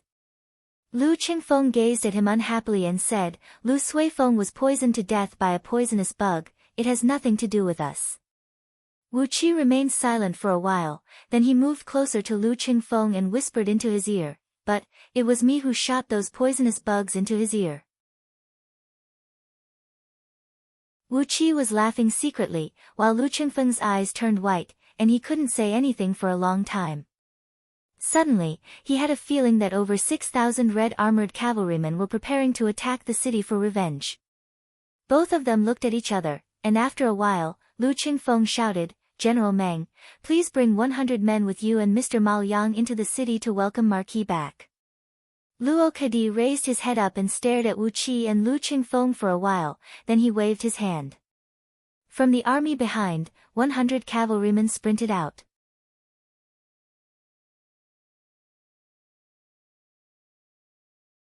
Chapter 52. Muffled clops could be heard as Luo Kadi and Mal Yang led 100 blood-armored cavalrymen into Little Meng City. Lu Qingfeng's face darkened when he saw the mounts of Luo Kadi and his men. These mounts looked like a combination of a big dog and a horse. Their pectoral muscles and hind legs were well developed, and their forelimbs were long and powerful. It was obvious that they had a terrifying explosive force. These mounts had horns on their heads, scales on their skin, sharp claws on their toes, and sharp fangs that looked like daggers in their mouths. Crocatas. These are the unique mounts of the 1st Heavenly Battalion of the Lu Kingdom's Yulin Army. The combat strength of each crocatas is comparable to a warrior with an inner force of 30 years. Lu Qingfeng lowered his voice and said, Lord Puyang is just a relative of the Lu Kingdom, how can he mobilize the Yulin army? Relative, where does this relative come from? When Wu Qi heard the words Yulin army, he knew he was in deep trouble. Lord Puyang's wife is Princess Yingchuan of the Lu Kingdom, the youngest daughter of the current king. Lu Qingfeng quickly reacted and said, Lord Puyang's youngest sister is married to Lord Baishua, Lu Buhuan. Lord Baishua is the younger brother of the current king, and he is in charge of the Lu Kingdom's personal guards. Lu Qingfeng slapped on his thigh and said with his teeth clenched, Lord Baishua, Lu Buhuan, he mobilized the Yulin army without permission, how dare he? Wu Qi wasn't interested in the matter of Lord Baishua mobilizing the Yulin army, but he was curious about the complicated relationship of Lord Puyang's family. Lord Puyang married the youngest daughter of the king of the Lu Kingdom, and his sister was married to his wife's uncle. So, if his son was called Lord Baishua, what should Lu Buhuan call him? Complicated, it was indeed complicated. The marriage between the rich and powerful families was really messy. Bringing with them a strong pressure, Luo Kadi and his group of 102 cavalrymen entered Little Meng City. The city gate was quickly shut. In the small tower of the city gate, under the guidance of Wu Qi, a few ballistae, which were privately crafted by the craftsmen of Little Meng City over the past few months, were being loaded. Pure steel bolts, the size of a spear, were locked onto Luo Kadi and his men. Wu Qi and Lu Qingfeng quickly came down from the wall. Lu Qingfeng bowed at Luo Kadi and said, Wu Qi, General Meng. Sitting on the back of crocatas, Luo Kadi looked down at Lu Qingfeng with a condescending look. With an expressionless face, he shook his head and said, I am a second-grade captain general, so the city governor should address himself as a lowly official. Meng City's Luo Kadi said, sitting on top of crocatas. King, cool up his expression. His, Wu, and his said, saying, I, Wu, King Qingfeng, you. Chen, Qingfeng, Chen, King, General, General, Chen, General Acting, Chen, Deputy General, Mayor, Acting, Luo. Lu Qingfeng's face turned cold, and he bowed at Lu Qingfeng again, saying, you flatter me. Luo Kadi picked up the horsewhip and gave Lu Qingfeng's shoulder a hard poke, sneered and said, well said, well said. Luo Kadi picked up his horse whip and poked it on Lu Qingfeng's shoulder. Where is our marquis? Bring me to see him. Also, where are those bastards Lu Zhong and the rest of them? The pure steel whip poked Lu Qingfeng's shoulder. He took a step back and said with a deep voice, please follow me. I have been keeping the marquis's body. As for Lu Zhong and his personal guards, they were all killed when the barbarians invaded the city. Mal Yang suddenly asked, all the personal guards of our marquis were killed? Wu Qi took a step forward and answered in a serious tone, yes. When the barbarians invaded the city, Lu Zhong and his personal guards said they wanted to avenge the marquis. They risked their lives and charged into the barbarian army. In the end, they were all killed by the barbarians. Mal Yang snapped, not a single one of them is alive. Wu Qi breathed out a long sigh and said, all the subordinates of the marquis are loyal men. When they saw the marquis was killed, they were all prepared to die. None of them are alive. Mal Yang suddenly laughed and said, I see. They did die a worthy death. It was just that he didn't expect that old dog Lu Zhong to be so hot-blooded. I thought that old dog Lu Zhong would only care about his own life, and wouldn't have the courage to sacrifice himself for his master. Wu Qi laughed as well. He looked at Ma Liang and said, "That's why I said, you can't judge a book by its cover, and you can't judge a man by his usual impression. Old Mr. Lu Zhong sacrificed his life for justice, and that's what we should learn from him. Lord Puyang is indeed a wise man. All his subordinates are loyal and brave. That's what they call a family of heroes." Luo Kadi's mouth twitched, and he almost whipped Wu Qi to death. Ma Liang's grip tightened as well. He wished he could break Wu Qi's skull with his whip. Lu Qingfeng reached his right hand to his back and pinched his own waist. Only then did he stop himself from laughing crazily in his mind. A family of heroes? That was a nice word to use. Speechless, the group of men arrived at the mayor's mansion in silence. Along the way, Luo Kadi's eagle-like eyes were quickly glancing over the streets and alleys of Little Meng City. He glanced over those new tall arrow towers that were built in between the streets, and those permanent barricades that were erected in between the streets. Since the incident of barbarians breaching the city 2 months ago, Wu Qi had led the soldiers of city guards to build these fortifications in Little Meng City. Basically, they had reached the standard of 200 feet tall arrow towers, 1,000 feet tall barricades, and every house had a bridge, and every house had a secret passage. Luo Kadi's face darkened. He did a quick calculation in his mind. With all these arrow towers and barricades in front of him, if they used cavalry to attack the city, even if they managed to break into the city, they would still suffer a great loss. Ma Liang's eyes flickered. He looked at those arrow towers and barricades from top to bottom, his brows knitted tightly. When they arrived at the entrance of the mayor's mansion, Ma Liang suddenly asked, "I heard those barbarians had robbed and killed all the wealthy merchants in the city. Now, all the specialty businesses in Little Meng City are taken over by the locals?" Wu Qi didn't say anything, he just nodded his head at Ma Liang and said, "Mister, you are indeed well informed." Ma Liang's brows knitted even tighter. What he said just now was like a heavy punch, but Wu Qi's answer was as light as a feather, as if it was just a piece of cotton. It gave him a feeling that he had missed his target, and it made him feel very uncomfortable and strenuous. The main entrance of the mayor's mansion opened up, and the group entered the mansion. Lu Suifeng's coffin was resting in the ruins of Yi Yan's former mayor's mansion. Because of the big fire that day, the entire mayor's mansion was burned to the ground. Therefore, Wu Qi simply asked someone to build a huge mourning shed on top of it, and placed countless green pines and cypresses on top of it. A large amount of fresh flowers, incense, and candles were placed around Lu Suifeng's coffin, surrounded by the fresh flowers and green branches. Then, a group of men and women were hired to act as the filial sons and grandsons, crying in front of the coffin. The atmosphere was very sad and solemn. Looking at the huge mourning shed in front of them, and the huge coffin that was made from a whole piece of golden leaf sandalwood, Luo Kadi and Ma Liang were speechless. From the location of the mourning shed, they could tell that this was the best spot in the mayor's mansion, and it should be the residence of the mayor. But now, it had become the resting place for Lu Suifeng. Judging from the etiquette, Luo Kadi and Ma Liang couldn't find any fault with it. Green pines and cypresses, fresh flowers, incense, and candles, as well as over 100 filial sons and grandsons who were crying bitterly. All the etiquette had been fulfilled, and it was even better than what they had imagined. What else could they say? With drooping eyelids, Luo Kadi and Ma Liang lit an incense stick for Lu Suifeng. Then, Ma Liang gritted his teeth and shouted, "Come, examine the corpse." Wu Qi sucked in a cold breath immediately. An autopsy? Are they serious? Is it Lord Puyang's idea, or is it Lord Baishua's idea? What a cruel move. 5 short and shriveled old men walked out from among the 100 knights. Their bodies were emitting a gloomy aura, and they carried a faint smell of corpses.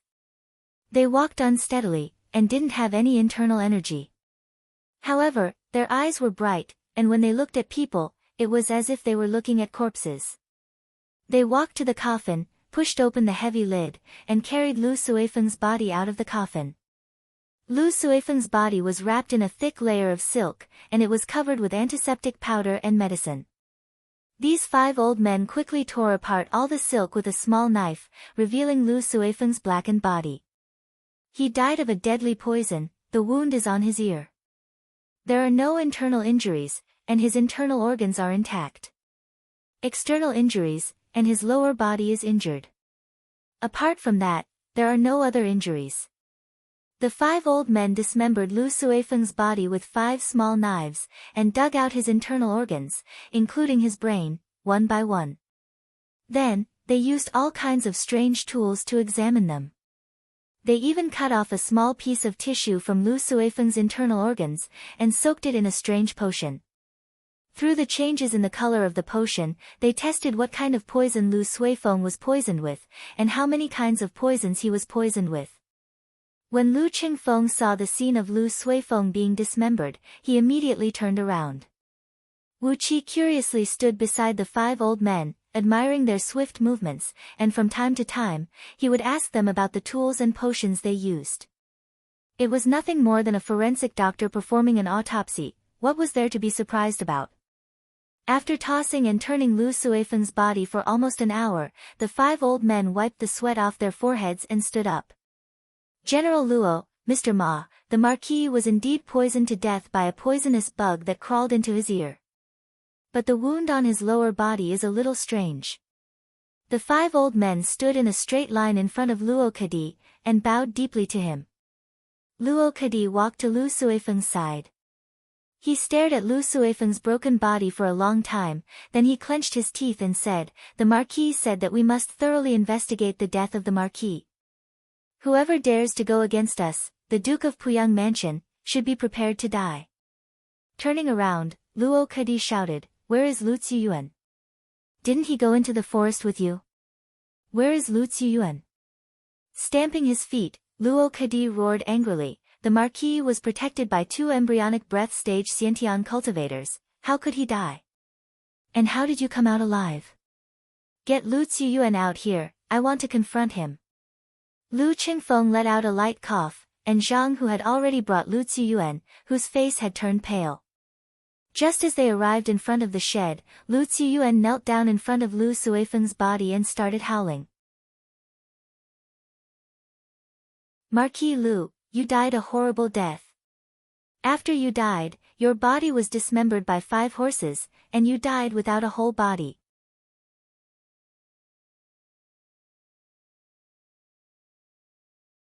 Chapter 53. Die without an intact corpse. Every single word was a heart-wrenching one. Not to mention the 5 old men who were doing the autopsy, even Luo Kadi and Mal Yang's faces turned pale. Luo Kadi let out a cold humph. He took a step forward and placed his palm on the hilt of his sword. Mal Yang let out a light humph. He reached out his hand and stopped Luo Kadi. With both hands behind his back, he walked to Lu Ziyuan, who was crying his heart out. "6th young Master Lu, please give me a detailed account of your journey into the mountains." Lu Ziyuan sobbed a few times. He raised his tear-stained face and stuttered, "Sir Yan Bugui of Scouting Officer has given the order. Anyone who dares to reveal anything about this trip will be killed. His family will be stripped of all titles and official positions, and his whole family will be exiled." Mal Yang opened his mouth, but he was also frightened by Lu Ziyuan's words. Wu Qi nodded his head silently. He was indeed a young master from an aristocratic family. Wu Qi had never taught Lu Ziyuan these words, but he was able to use Yan Bugui's name to scare Mal Yang. He was indeed the 6th young master of the Lu family. Luo Kadi, who was standing at the side, stomped his feet and shouted, "Then, tell us how our Marquis died."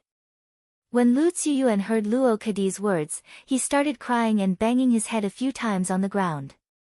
Then, he grabbed Luo Kadi's leg with his only arm and wiped his tears and snot onto Luo Kadi's battle robe. While stuttering and coughing, he told Mal Yang everything that he and Wu Qi had discussed before, including how Lu Suifeng died in the forest. Basically, everything he said was the truth. From the beginning to the end, there was nothing suspicious about Lu Suifeng's death. Old Devil and Lord Flame were both killed by barbarian beast warriors. Lu Ziyuan could swear to the heavens and the earth. Lu Suifeng was also killed by a poisonous bug. Lu Ziyuan dared to swear on the souls of all his ancestors that he was indeed killed by a poisonous bug. After talking for a long time, Ma Liang kept asking Lu Ziyuan all kinds of questions. However, Wu Qi's words had gone through a lot of training, so how could he possibly make a mistake? Although Ma Liang was Lord Puyang's #1 strategist, he was still far behind Lu Xiaobai's monstrous intelligence. Lu Ziyuan's answer was flawless, and there was nothing to nitpick. Wu Qi had even purposely added a few incoherent details into Lu Ziyuan's answer, making it even more obvious that Lu Ziyuan's answer was correct. Ma Liang's heart sank. He really believed what Lu Ziyuan said was true, and Lu Suifeng was indeed killed by the barbarians. Quickly exchanging a glance with Luo Kadi, Ma Liang gritted his teeth and shouted, "How did Lu Zhong die?" "Sixth young Master Lu, tell me everything in detail." How did Lu Zhong die?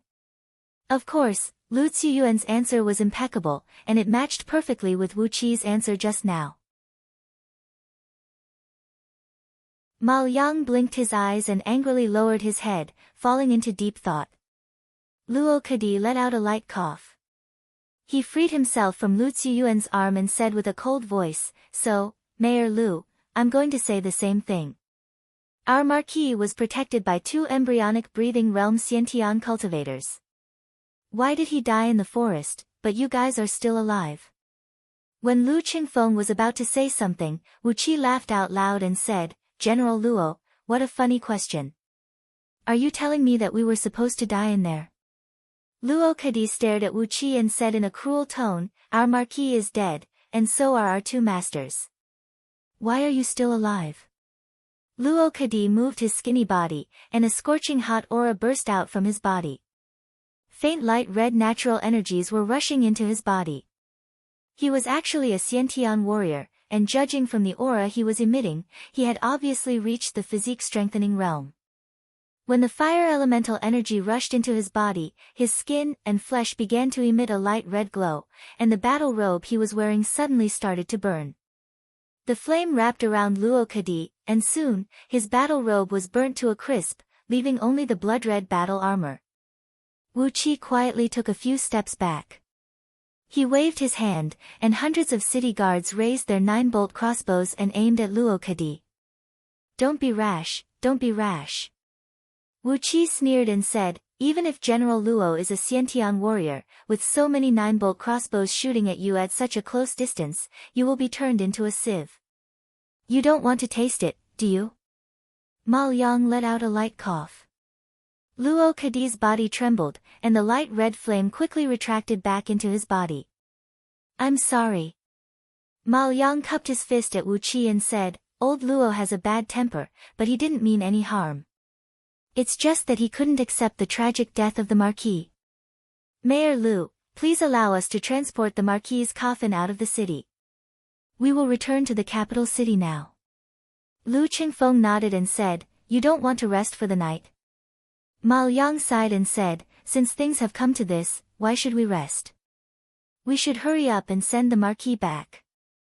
Wu Qi continued to ask, "Marquis is like this, is it your own idea, or is it Lord Puyang's idea?"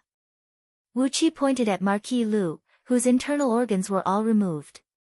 He was a marquis, but he was cut into pieces like this after his death. This was so strange. Ma Liang let out a long sigh and said, "How can we be so bold? It's Marquis who wants to know the exact cause of the Marquis's death." Wu Qi asked again, "Then, are you two going to leave with the Marquis just like this? Do you want Wu Qi to find some skilled craftsman to stitch up the Marquis's body?" Just when Ma Liang was about to say something, Luo Kadi shouted, "Why are you talking so much nonsense? Someone, put the Marquis into the coffin, we'll leave now."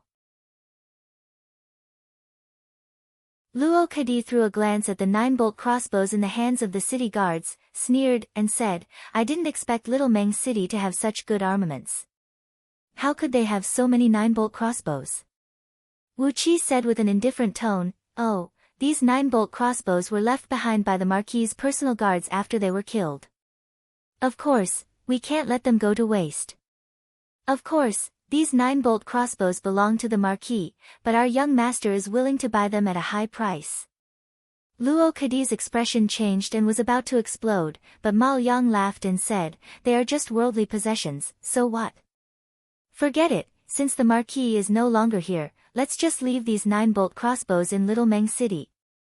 Sighing, Mal Yang lowered his head and asked Lu Ziyuan, who was kneeling on the ground and crying, "Sixth young master Lu, we're going back to the capital city now. Do you want to follow us back to Liang?" Lu Ziyuan was startled, then he shook his head and said, "Forget it, I've already sent a message to my family, and they have sent someone to pick me up. I haven't finished my duty as the deputy supervisory officer of the 3 armies, I really don't dare to leave my post." Mal Yang breathed out a long sigh, then he nodded his head and said, "Fine, fine." 5 old men who were in charge of the autopsy quickly threw Lu Suifeng's body into the coffin and quickly closed the lid. Dozens of blood-armored cavalrymen walked over and carried the coffin, which weighed over 2,000 kilograms, and followed Luo Kadi and Mal Yang back to the city gate. Of course, Wu Qi and Lu Qingfeng saw them off. Lu Ziyuan was also crying and shouting Lu Suifeng's name, following behind them. Just when they were walking out of the mayor's mansion, Wu Qi suddenly asked, "But, it's really strange, Marquis Lu should have had an assassin, who grew up with him, protecting him. Why didn't he do anything this time?" Luo Kadi and Mal Yang's facial muscles twitched, while Lu Ziyuan explained while sobbing, "When we were on our way to Little Meng City, we had a bet with a few young masters from the Yen family in T City. His personal assassin was killed in the battle, and the other 2 assassins were severely injured. They were sent back to the capital city to rest." Mal Yang shook his head and sighed, "The 2 assassins beside Marquis Lu, if they attacked with all their might, they would have the cultivation level of respiration stage. If they were still here, Marquis Lu wouldn't have died in the woods. This is fate. If not for the confidence that the 2 masters could protect Marquis Lu, how could they let Marquis Lu take up the position without any personal guards?" "Really?" Wu Qi turned his head and gave the surroundings a glance. After that, he unleashed his spiritual sense, covering an area of over 100 feet in circumference. He felt something was not right, but he couldn't find out what exactly was wrong. Luo Kadi kept a straight face and didn't say a word, while Mal Yang was walking slowly with a sad expression on his face, chatting with Wu Qi from time to time. Gradually, Wu Qi found out that Prince Puyang and Princess Yingchuan loved Lu Suifeng the most. Although Prince Puyang had a few children, Lu Suifeng was the biological son of Princess Yingchuan, the grandson of the current monarch of the Lu Kingdom. Therefore, his status was different from the other children. At such a young age, Lu Suifeng was conferred the title of Marquis. It showed how much the monarch of the Lu Kingdom loved Lu Suifeng, and how much Princess Yingchuan loved Lu Suifeng.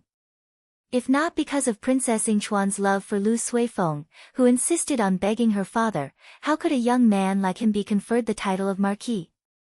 While chatting, Wu Qi and Lu Qingfeng sent Luo Kadi, Mal Yang, and the rest of the men out of Little Meng City. With an expressionless face, Luo Kadi brought his warriors and walked back to the main group, ignoring Wu Qi and Lu Qingfeng. On the other side, Mal Yang politely and humbly bid farewell to Wu Qi and Lu Qingfeng, then with a bitter smile, he said, "Princess Yingchuan really loves the Marquis too much." Letting out a long sigh, Mal Yang turned his mount and left after leaving behind this baffling sentence. Wu Qi's expression changed instantly, and his heart suddenly started pounding violently. With a stern voice, he shouted, "Somebody, shoot them to death." Grabbing the 9-bolt crossbow from a soldier standing next to him, Wu Qi aimed it at Mal Yang's back and pulled the trigger. Crack! 9 pure steel bolts were shot out from the ground. Suddenly, an ear-piercing whistling sound was heard coming from underneath the ground. 10 shiny long blades burst out from the ground and thrust out with 3 feet long blades, aiming at the vital parts of Wu Qi and Lu Qingfeng's lower body. The blades were bone-piercing cold, and in a blink of an eye, they had sealed off all possible escape routes for Wu Qi and Lu Qingfeng. Wu Qi grabbed Lu Qingfeng and leaped up into the sky. Suddenly, the air beside him twisted, and two vague dark shadows appeared out of nowhere. They spread their arms and leaped towards Wu Qi. When they were still a few feet away from Wu Qi, their bodies had expanded like balloons and exploded. "Follow the Marquis, and die together." These were the last words left behind by the two dark shadows. Poisonous gas, poisonous blood, poisonous meat and bones were flying all over the sky, all of them shooting towards Wu Qi and Lu Qingfeng in a messy manner. Ma Liang, who had just walked a few hundred feet away, swept away the 9 heavy crossbows with a backhand. Staring at Little Meng City, he shouted out with a stern voice. "Princess Yingchuan has given the order, break into Little Meng City, and leave no one alive. Die together with the Marquis."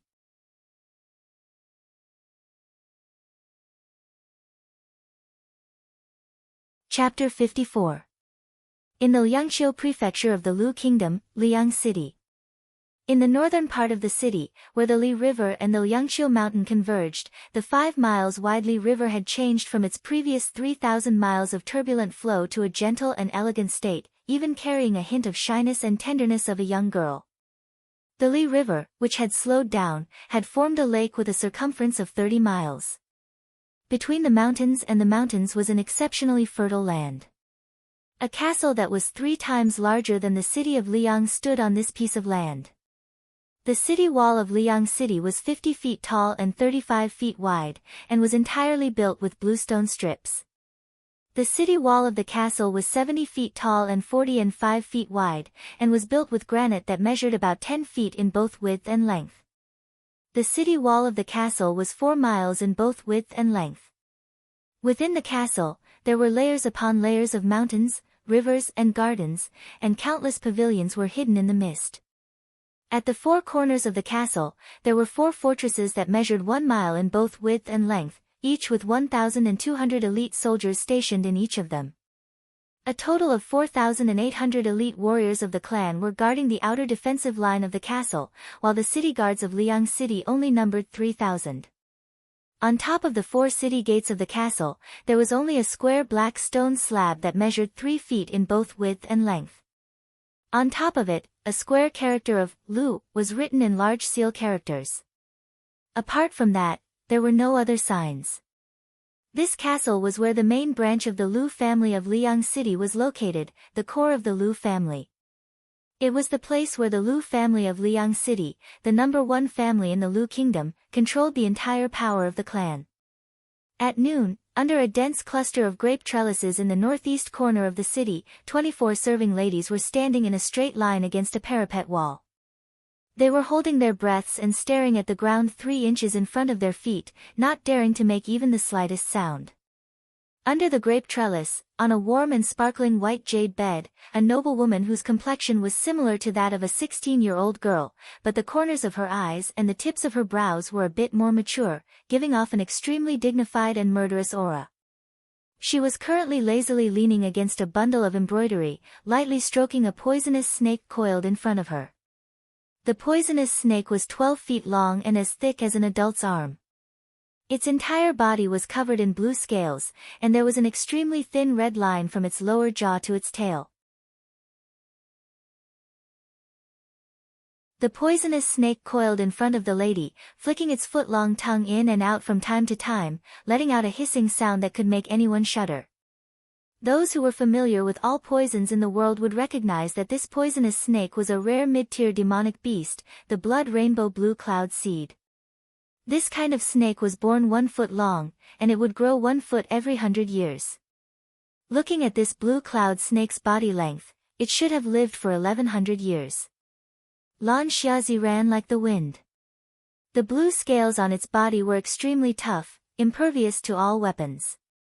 Its poisonous fangs were sharp enough to pierce through heavy armor, and it could easily kill any martial artist below the breath condensation tier.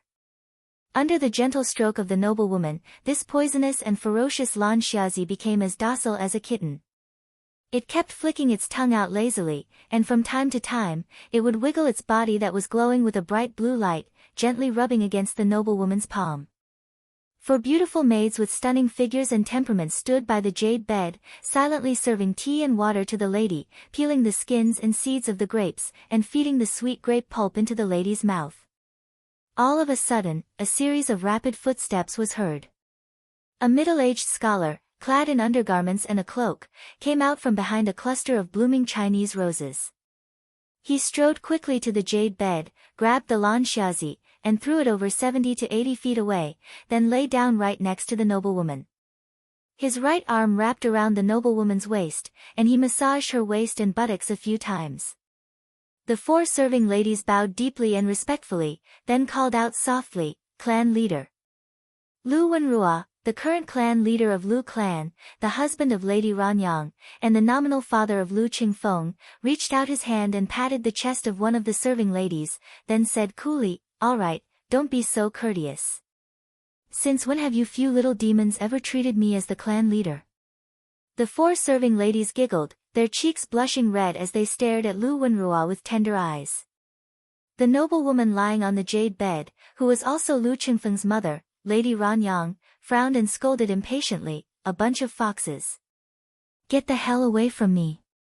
Lan air, lan air." Following Lady Ronyang's shout, the poisonous lan xiaozi, which was thrown far away, sprung back with its mouth wide open, ready to pounce on the four serving ladies. The faces of the serving ladies instantly turned pale, and they quickly backed off. The lan xiaozi proudly straightened half of its body, then began to walk around the jade bed. Lu Wenrua chuckled, then reached out his hand to untie Lady Ronyang's belt. At the same time, he threw his cloak on the ground. Impatiently, he leaped onto Lady Ronyang's body, hugged her, and kissed her fiercely. "My dear wife, why are you still so jealous? Didn't you agree to let me take these girls into my room?" Hee hee. Grabbing Lu Wenrua's ear, Lady Ranyang narrowed her eyes and sneered, "Why are you in such a hurry? Did something good happen to you?" While undressing Lady Ranyang, Lu Wenrua said proudly, "The positions of Liang County, Wenshan County, and Liao County have been taken by a few of my brothers. There are 47 counties in the Lu Kingdom, and currently, there are 12 county governors in the Lu clan. Isn't this enough for you to reward your husband?" Lady Ranyang grabbed Lu Wenrua's ear and twisted it, then sneered and said, "If you want to touch me, you have to make it clear first. Why did the positions of the county governors fall into the hands of your Lu clan so quickly? What did you use to exchange for it?" Impatiently kissing Lady Ronyang's pretty face, Lu Wenrua laughed and said, "What do you mean by Lu clan?" "Madam, it is Lu clan. Now that you are the wife of the Lu clan, aren't you in charge of all the affairs in the clan?" "Hee hee, do you really need to know what I used to exchange for it?" Blinking his eyes quickly, Lu Wenrua didn't say anything for a long time. Lady Ranyang let go of Lu Wenrua's ear, then gently patted his cheek. "Qingfen, no matter what, is a piece of flesh that fell from my body. All these years, you know how Chu Hai and the others have treated Qingfen. Qingfen was almost killed a few times, and I don't think I need to tell you who the mastermind was." Letting out a soft sigh, Lady Ranyang straightened her upper body and pushed Lu Wenrua aside. "Since you used Qingfen's life to exchange for the positions of the county governors of 3 counties, then..."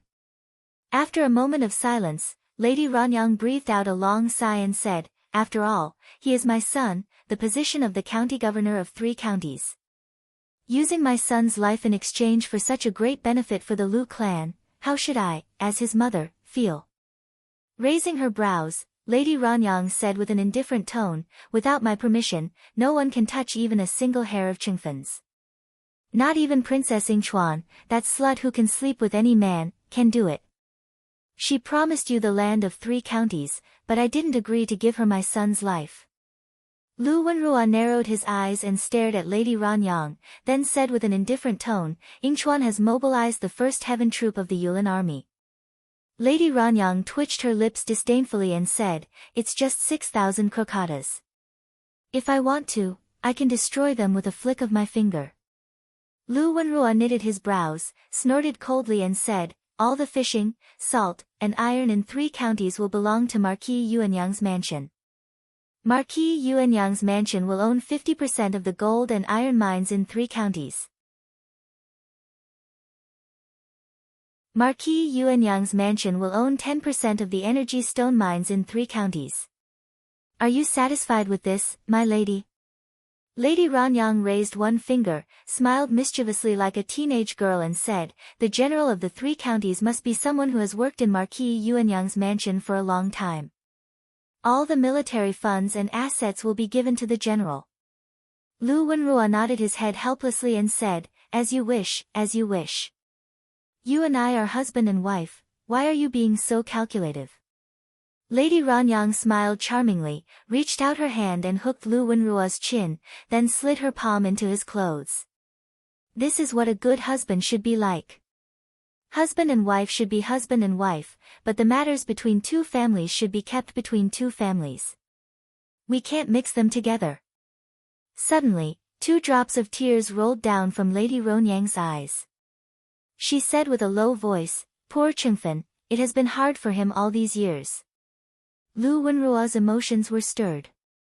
He pushed Lady Ranyang down onto the jade bed and was about to thrust his spear into her body.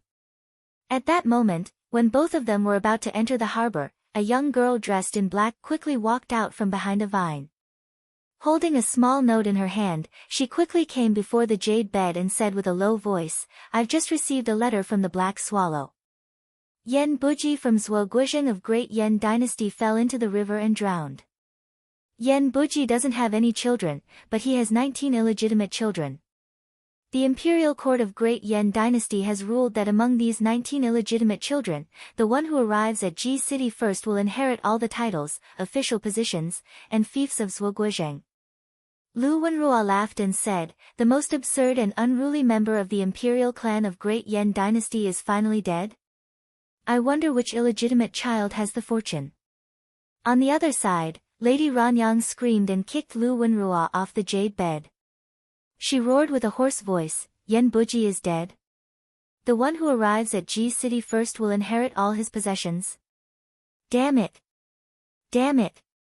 Dispatch all the mountain-crushing cavalry of Lu clan. Spare no cost, save my dear son and return to Ji City at the fastest speed possible. Lu Wenrua leaped up in anger, pointed his finger at Lady Ranyang and roared, Tai Yuewu, are you crazy? Lady Ranyang leaped 8 feet high and screamed, Yingchuan, that bitch. How dare she hurt my dear son, Chengfeng?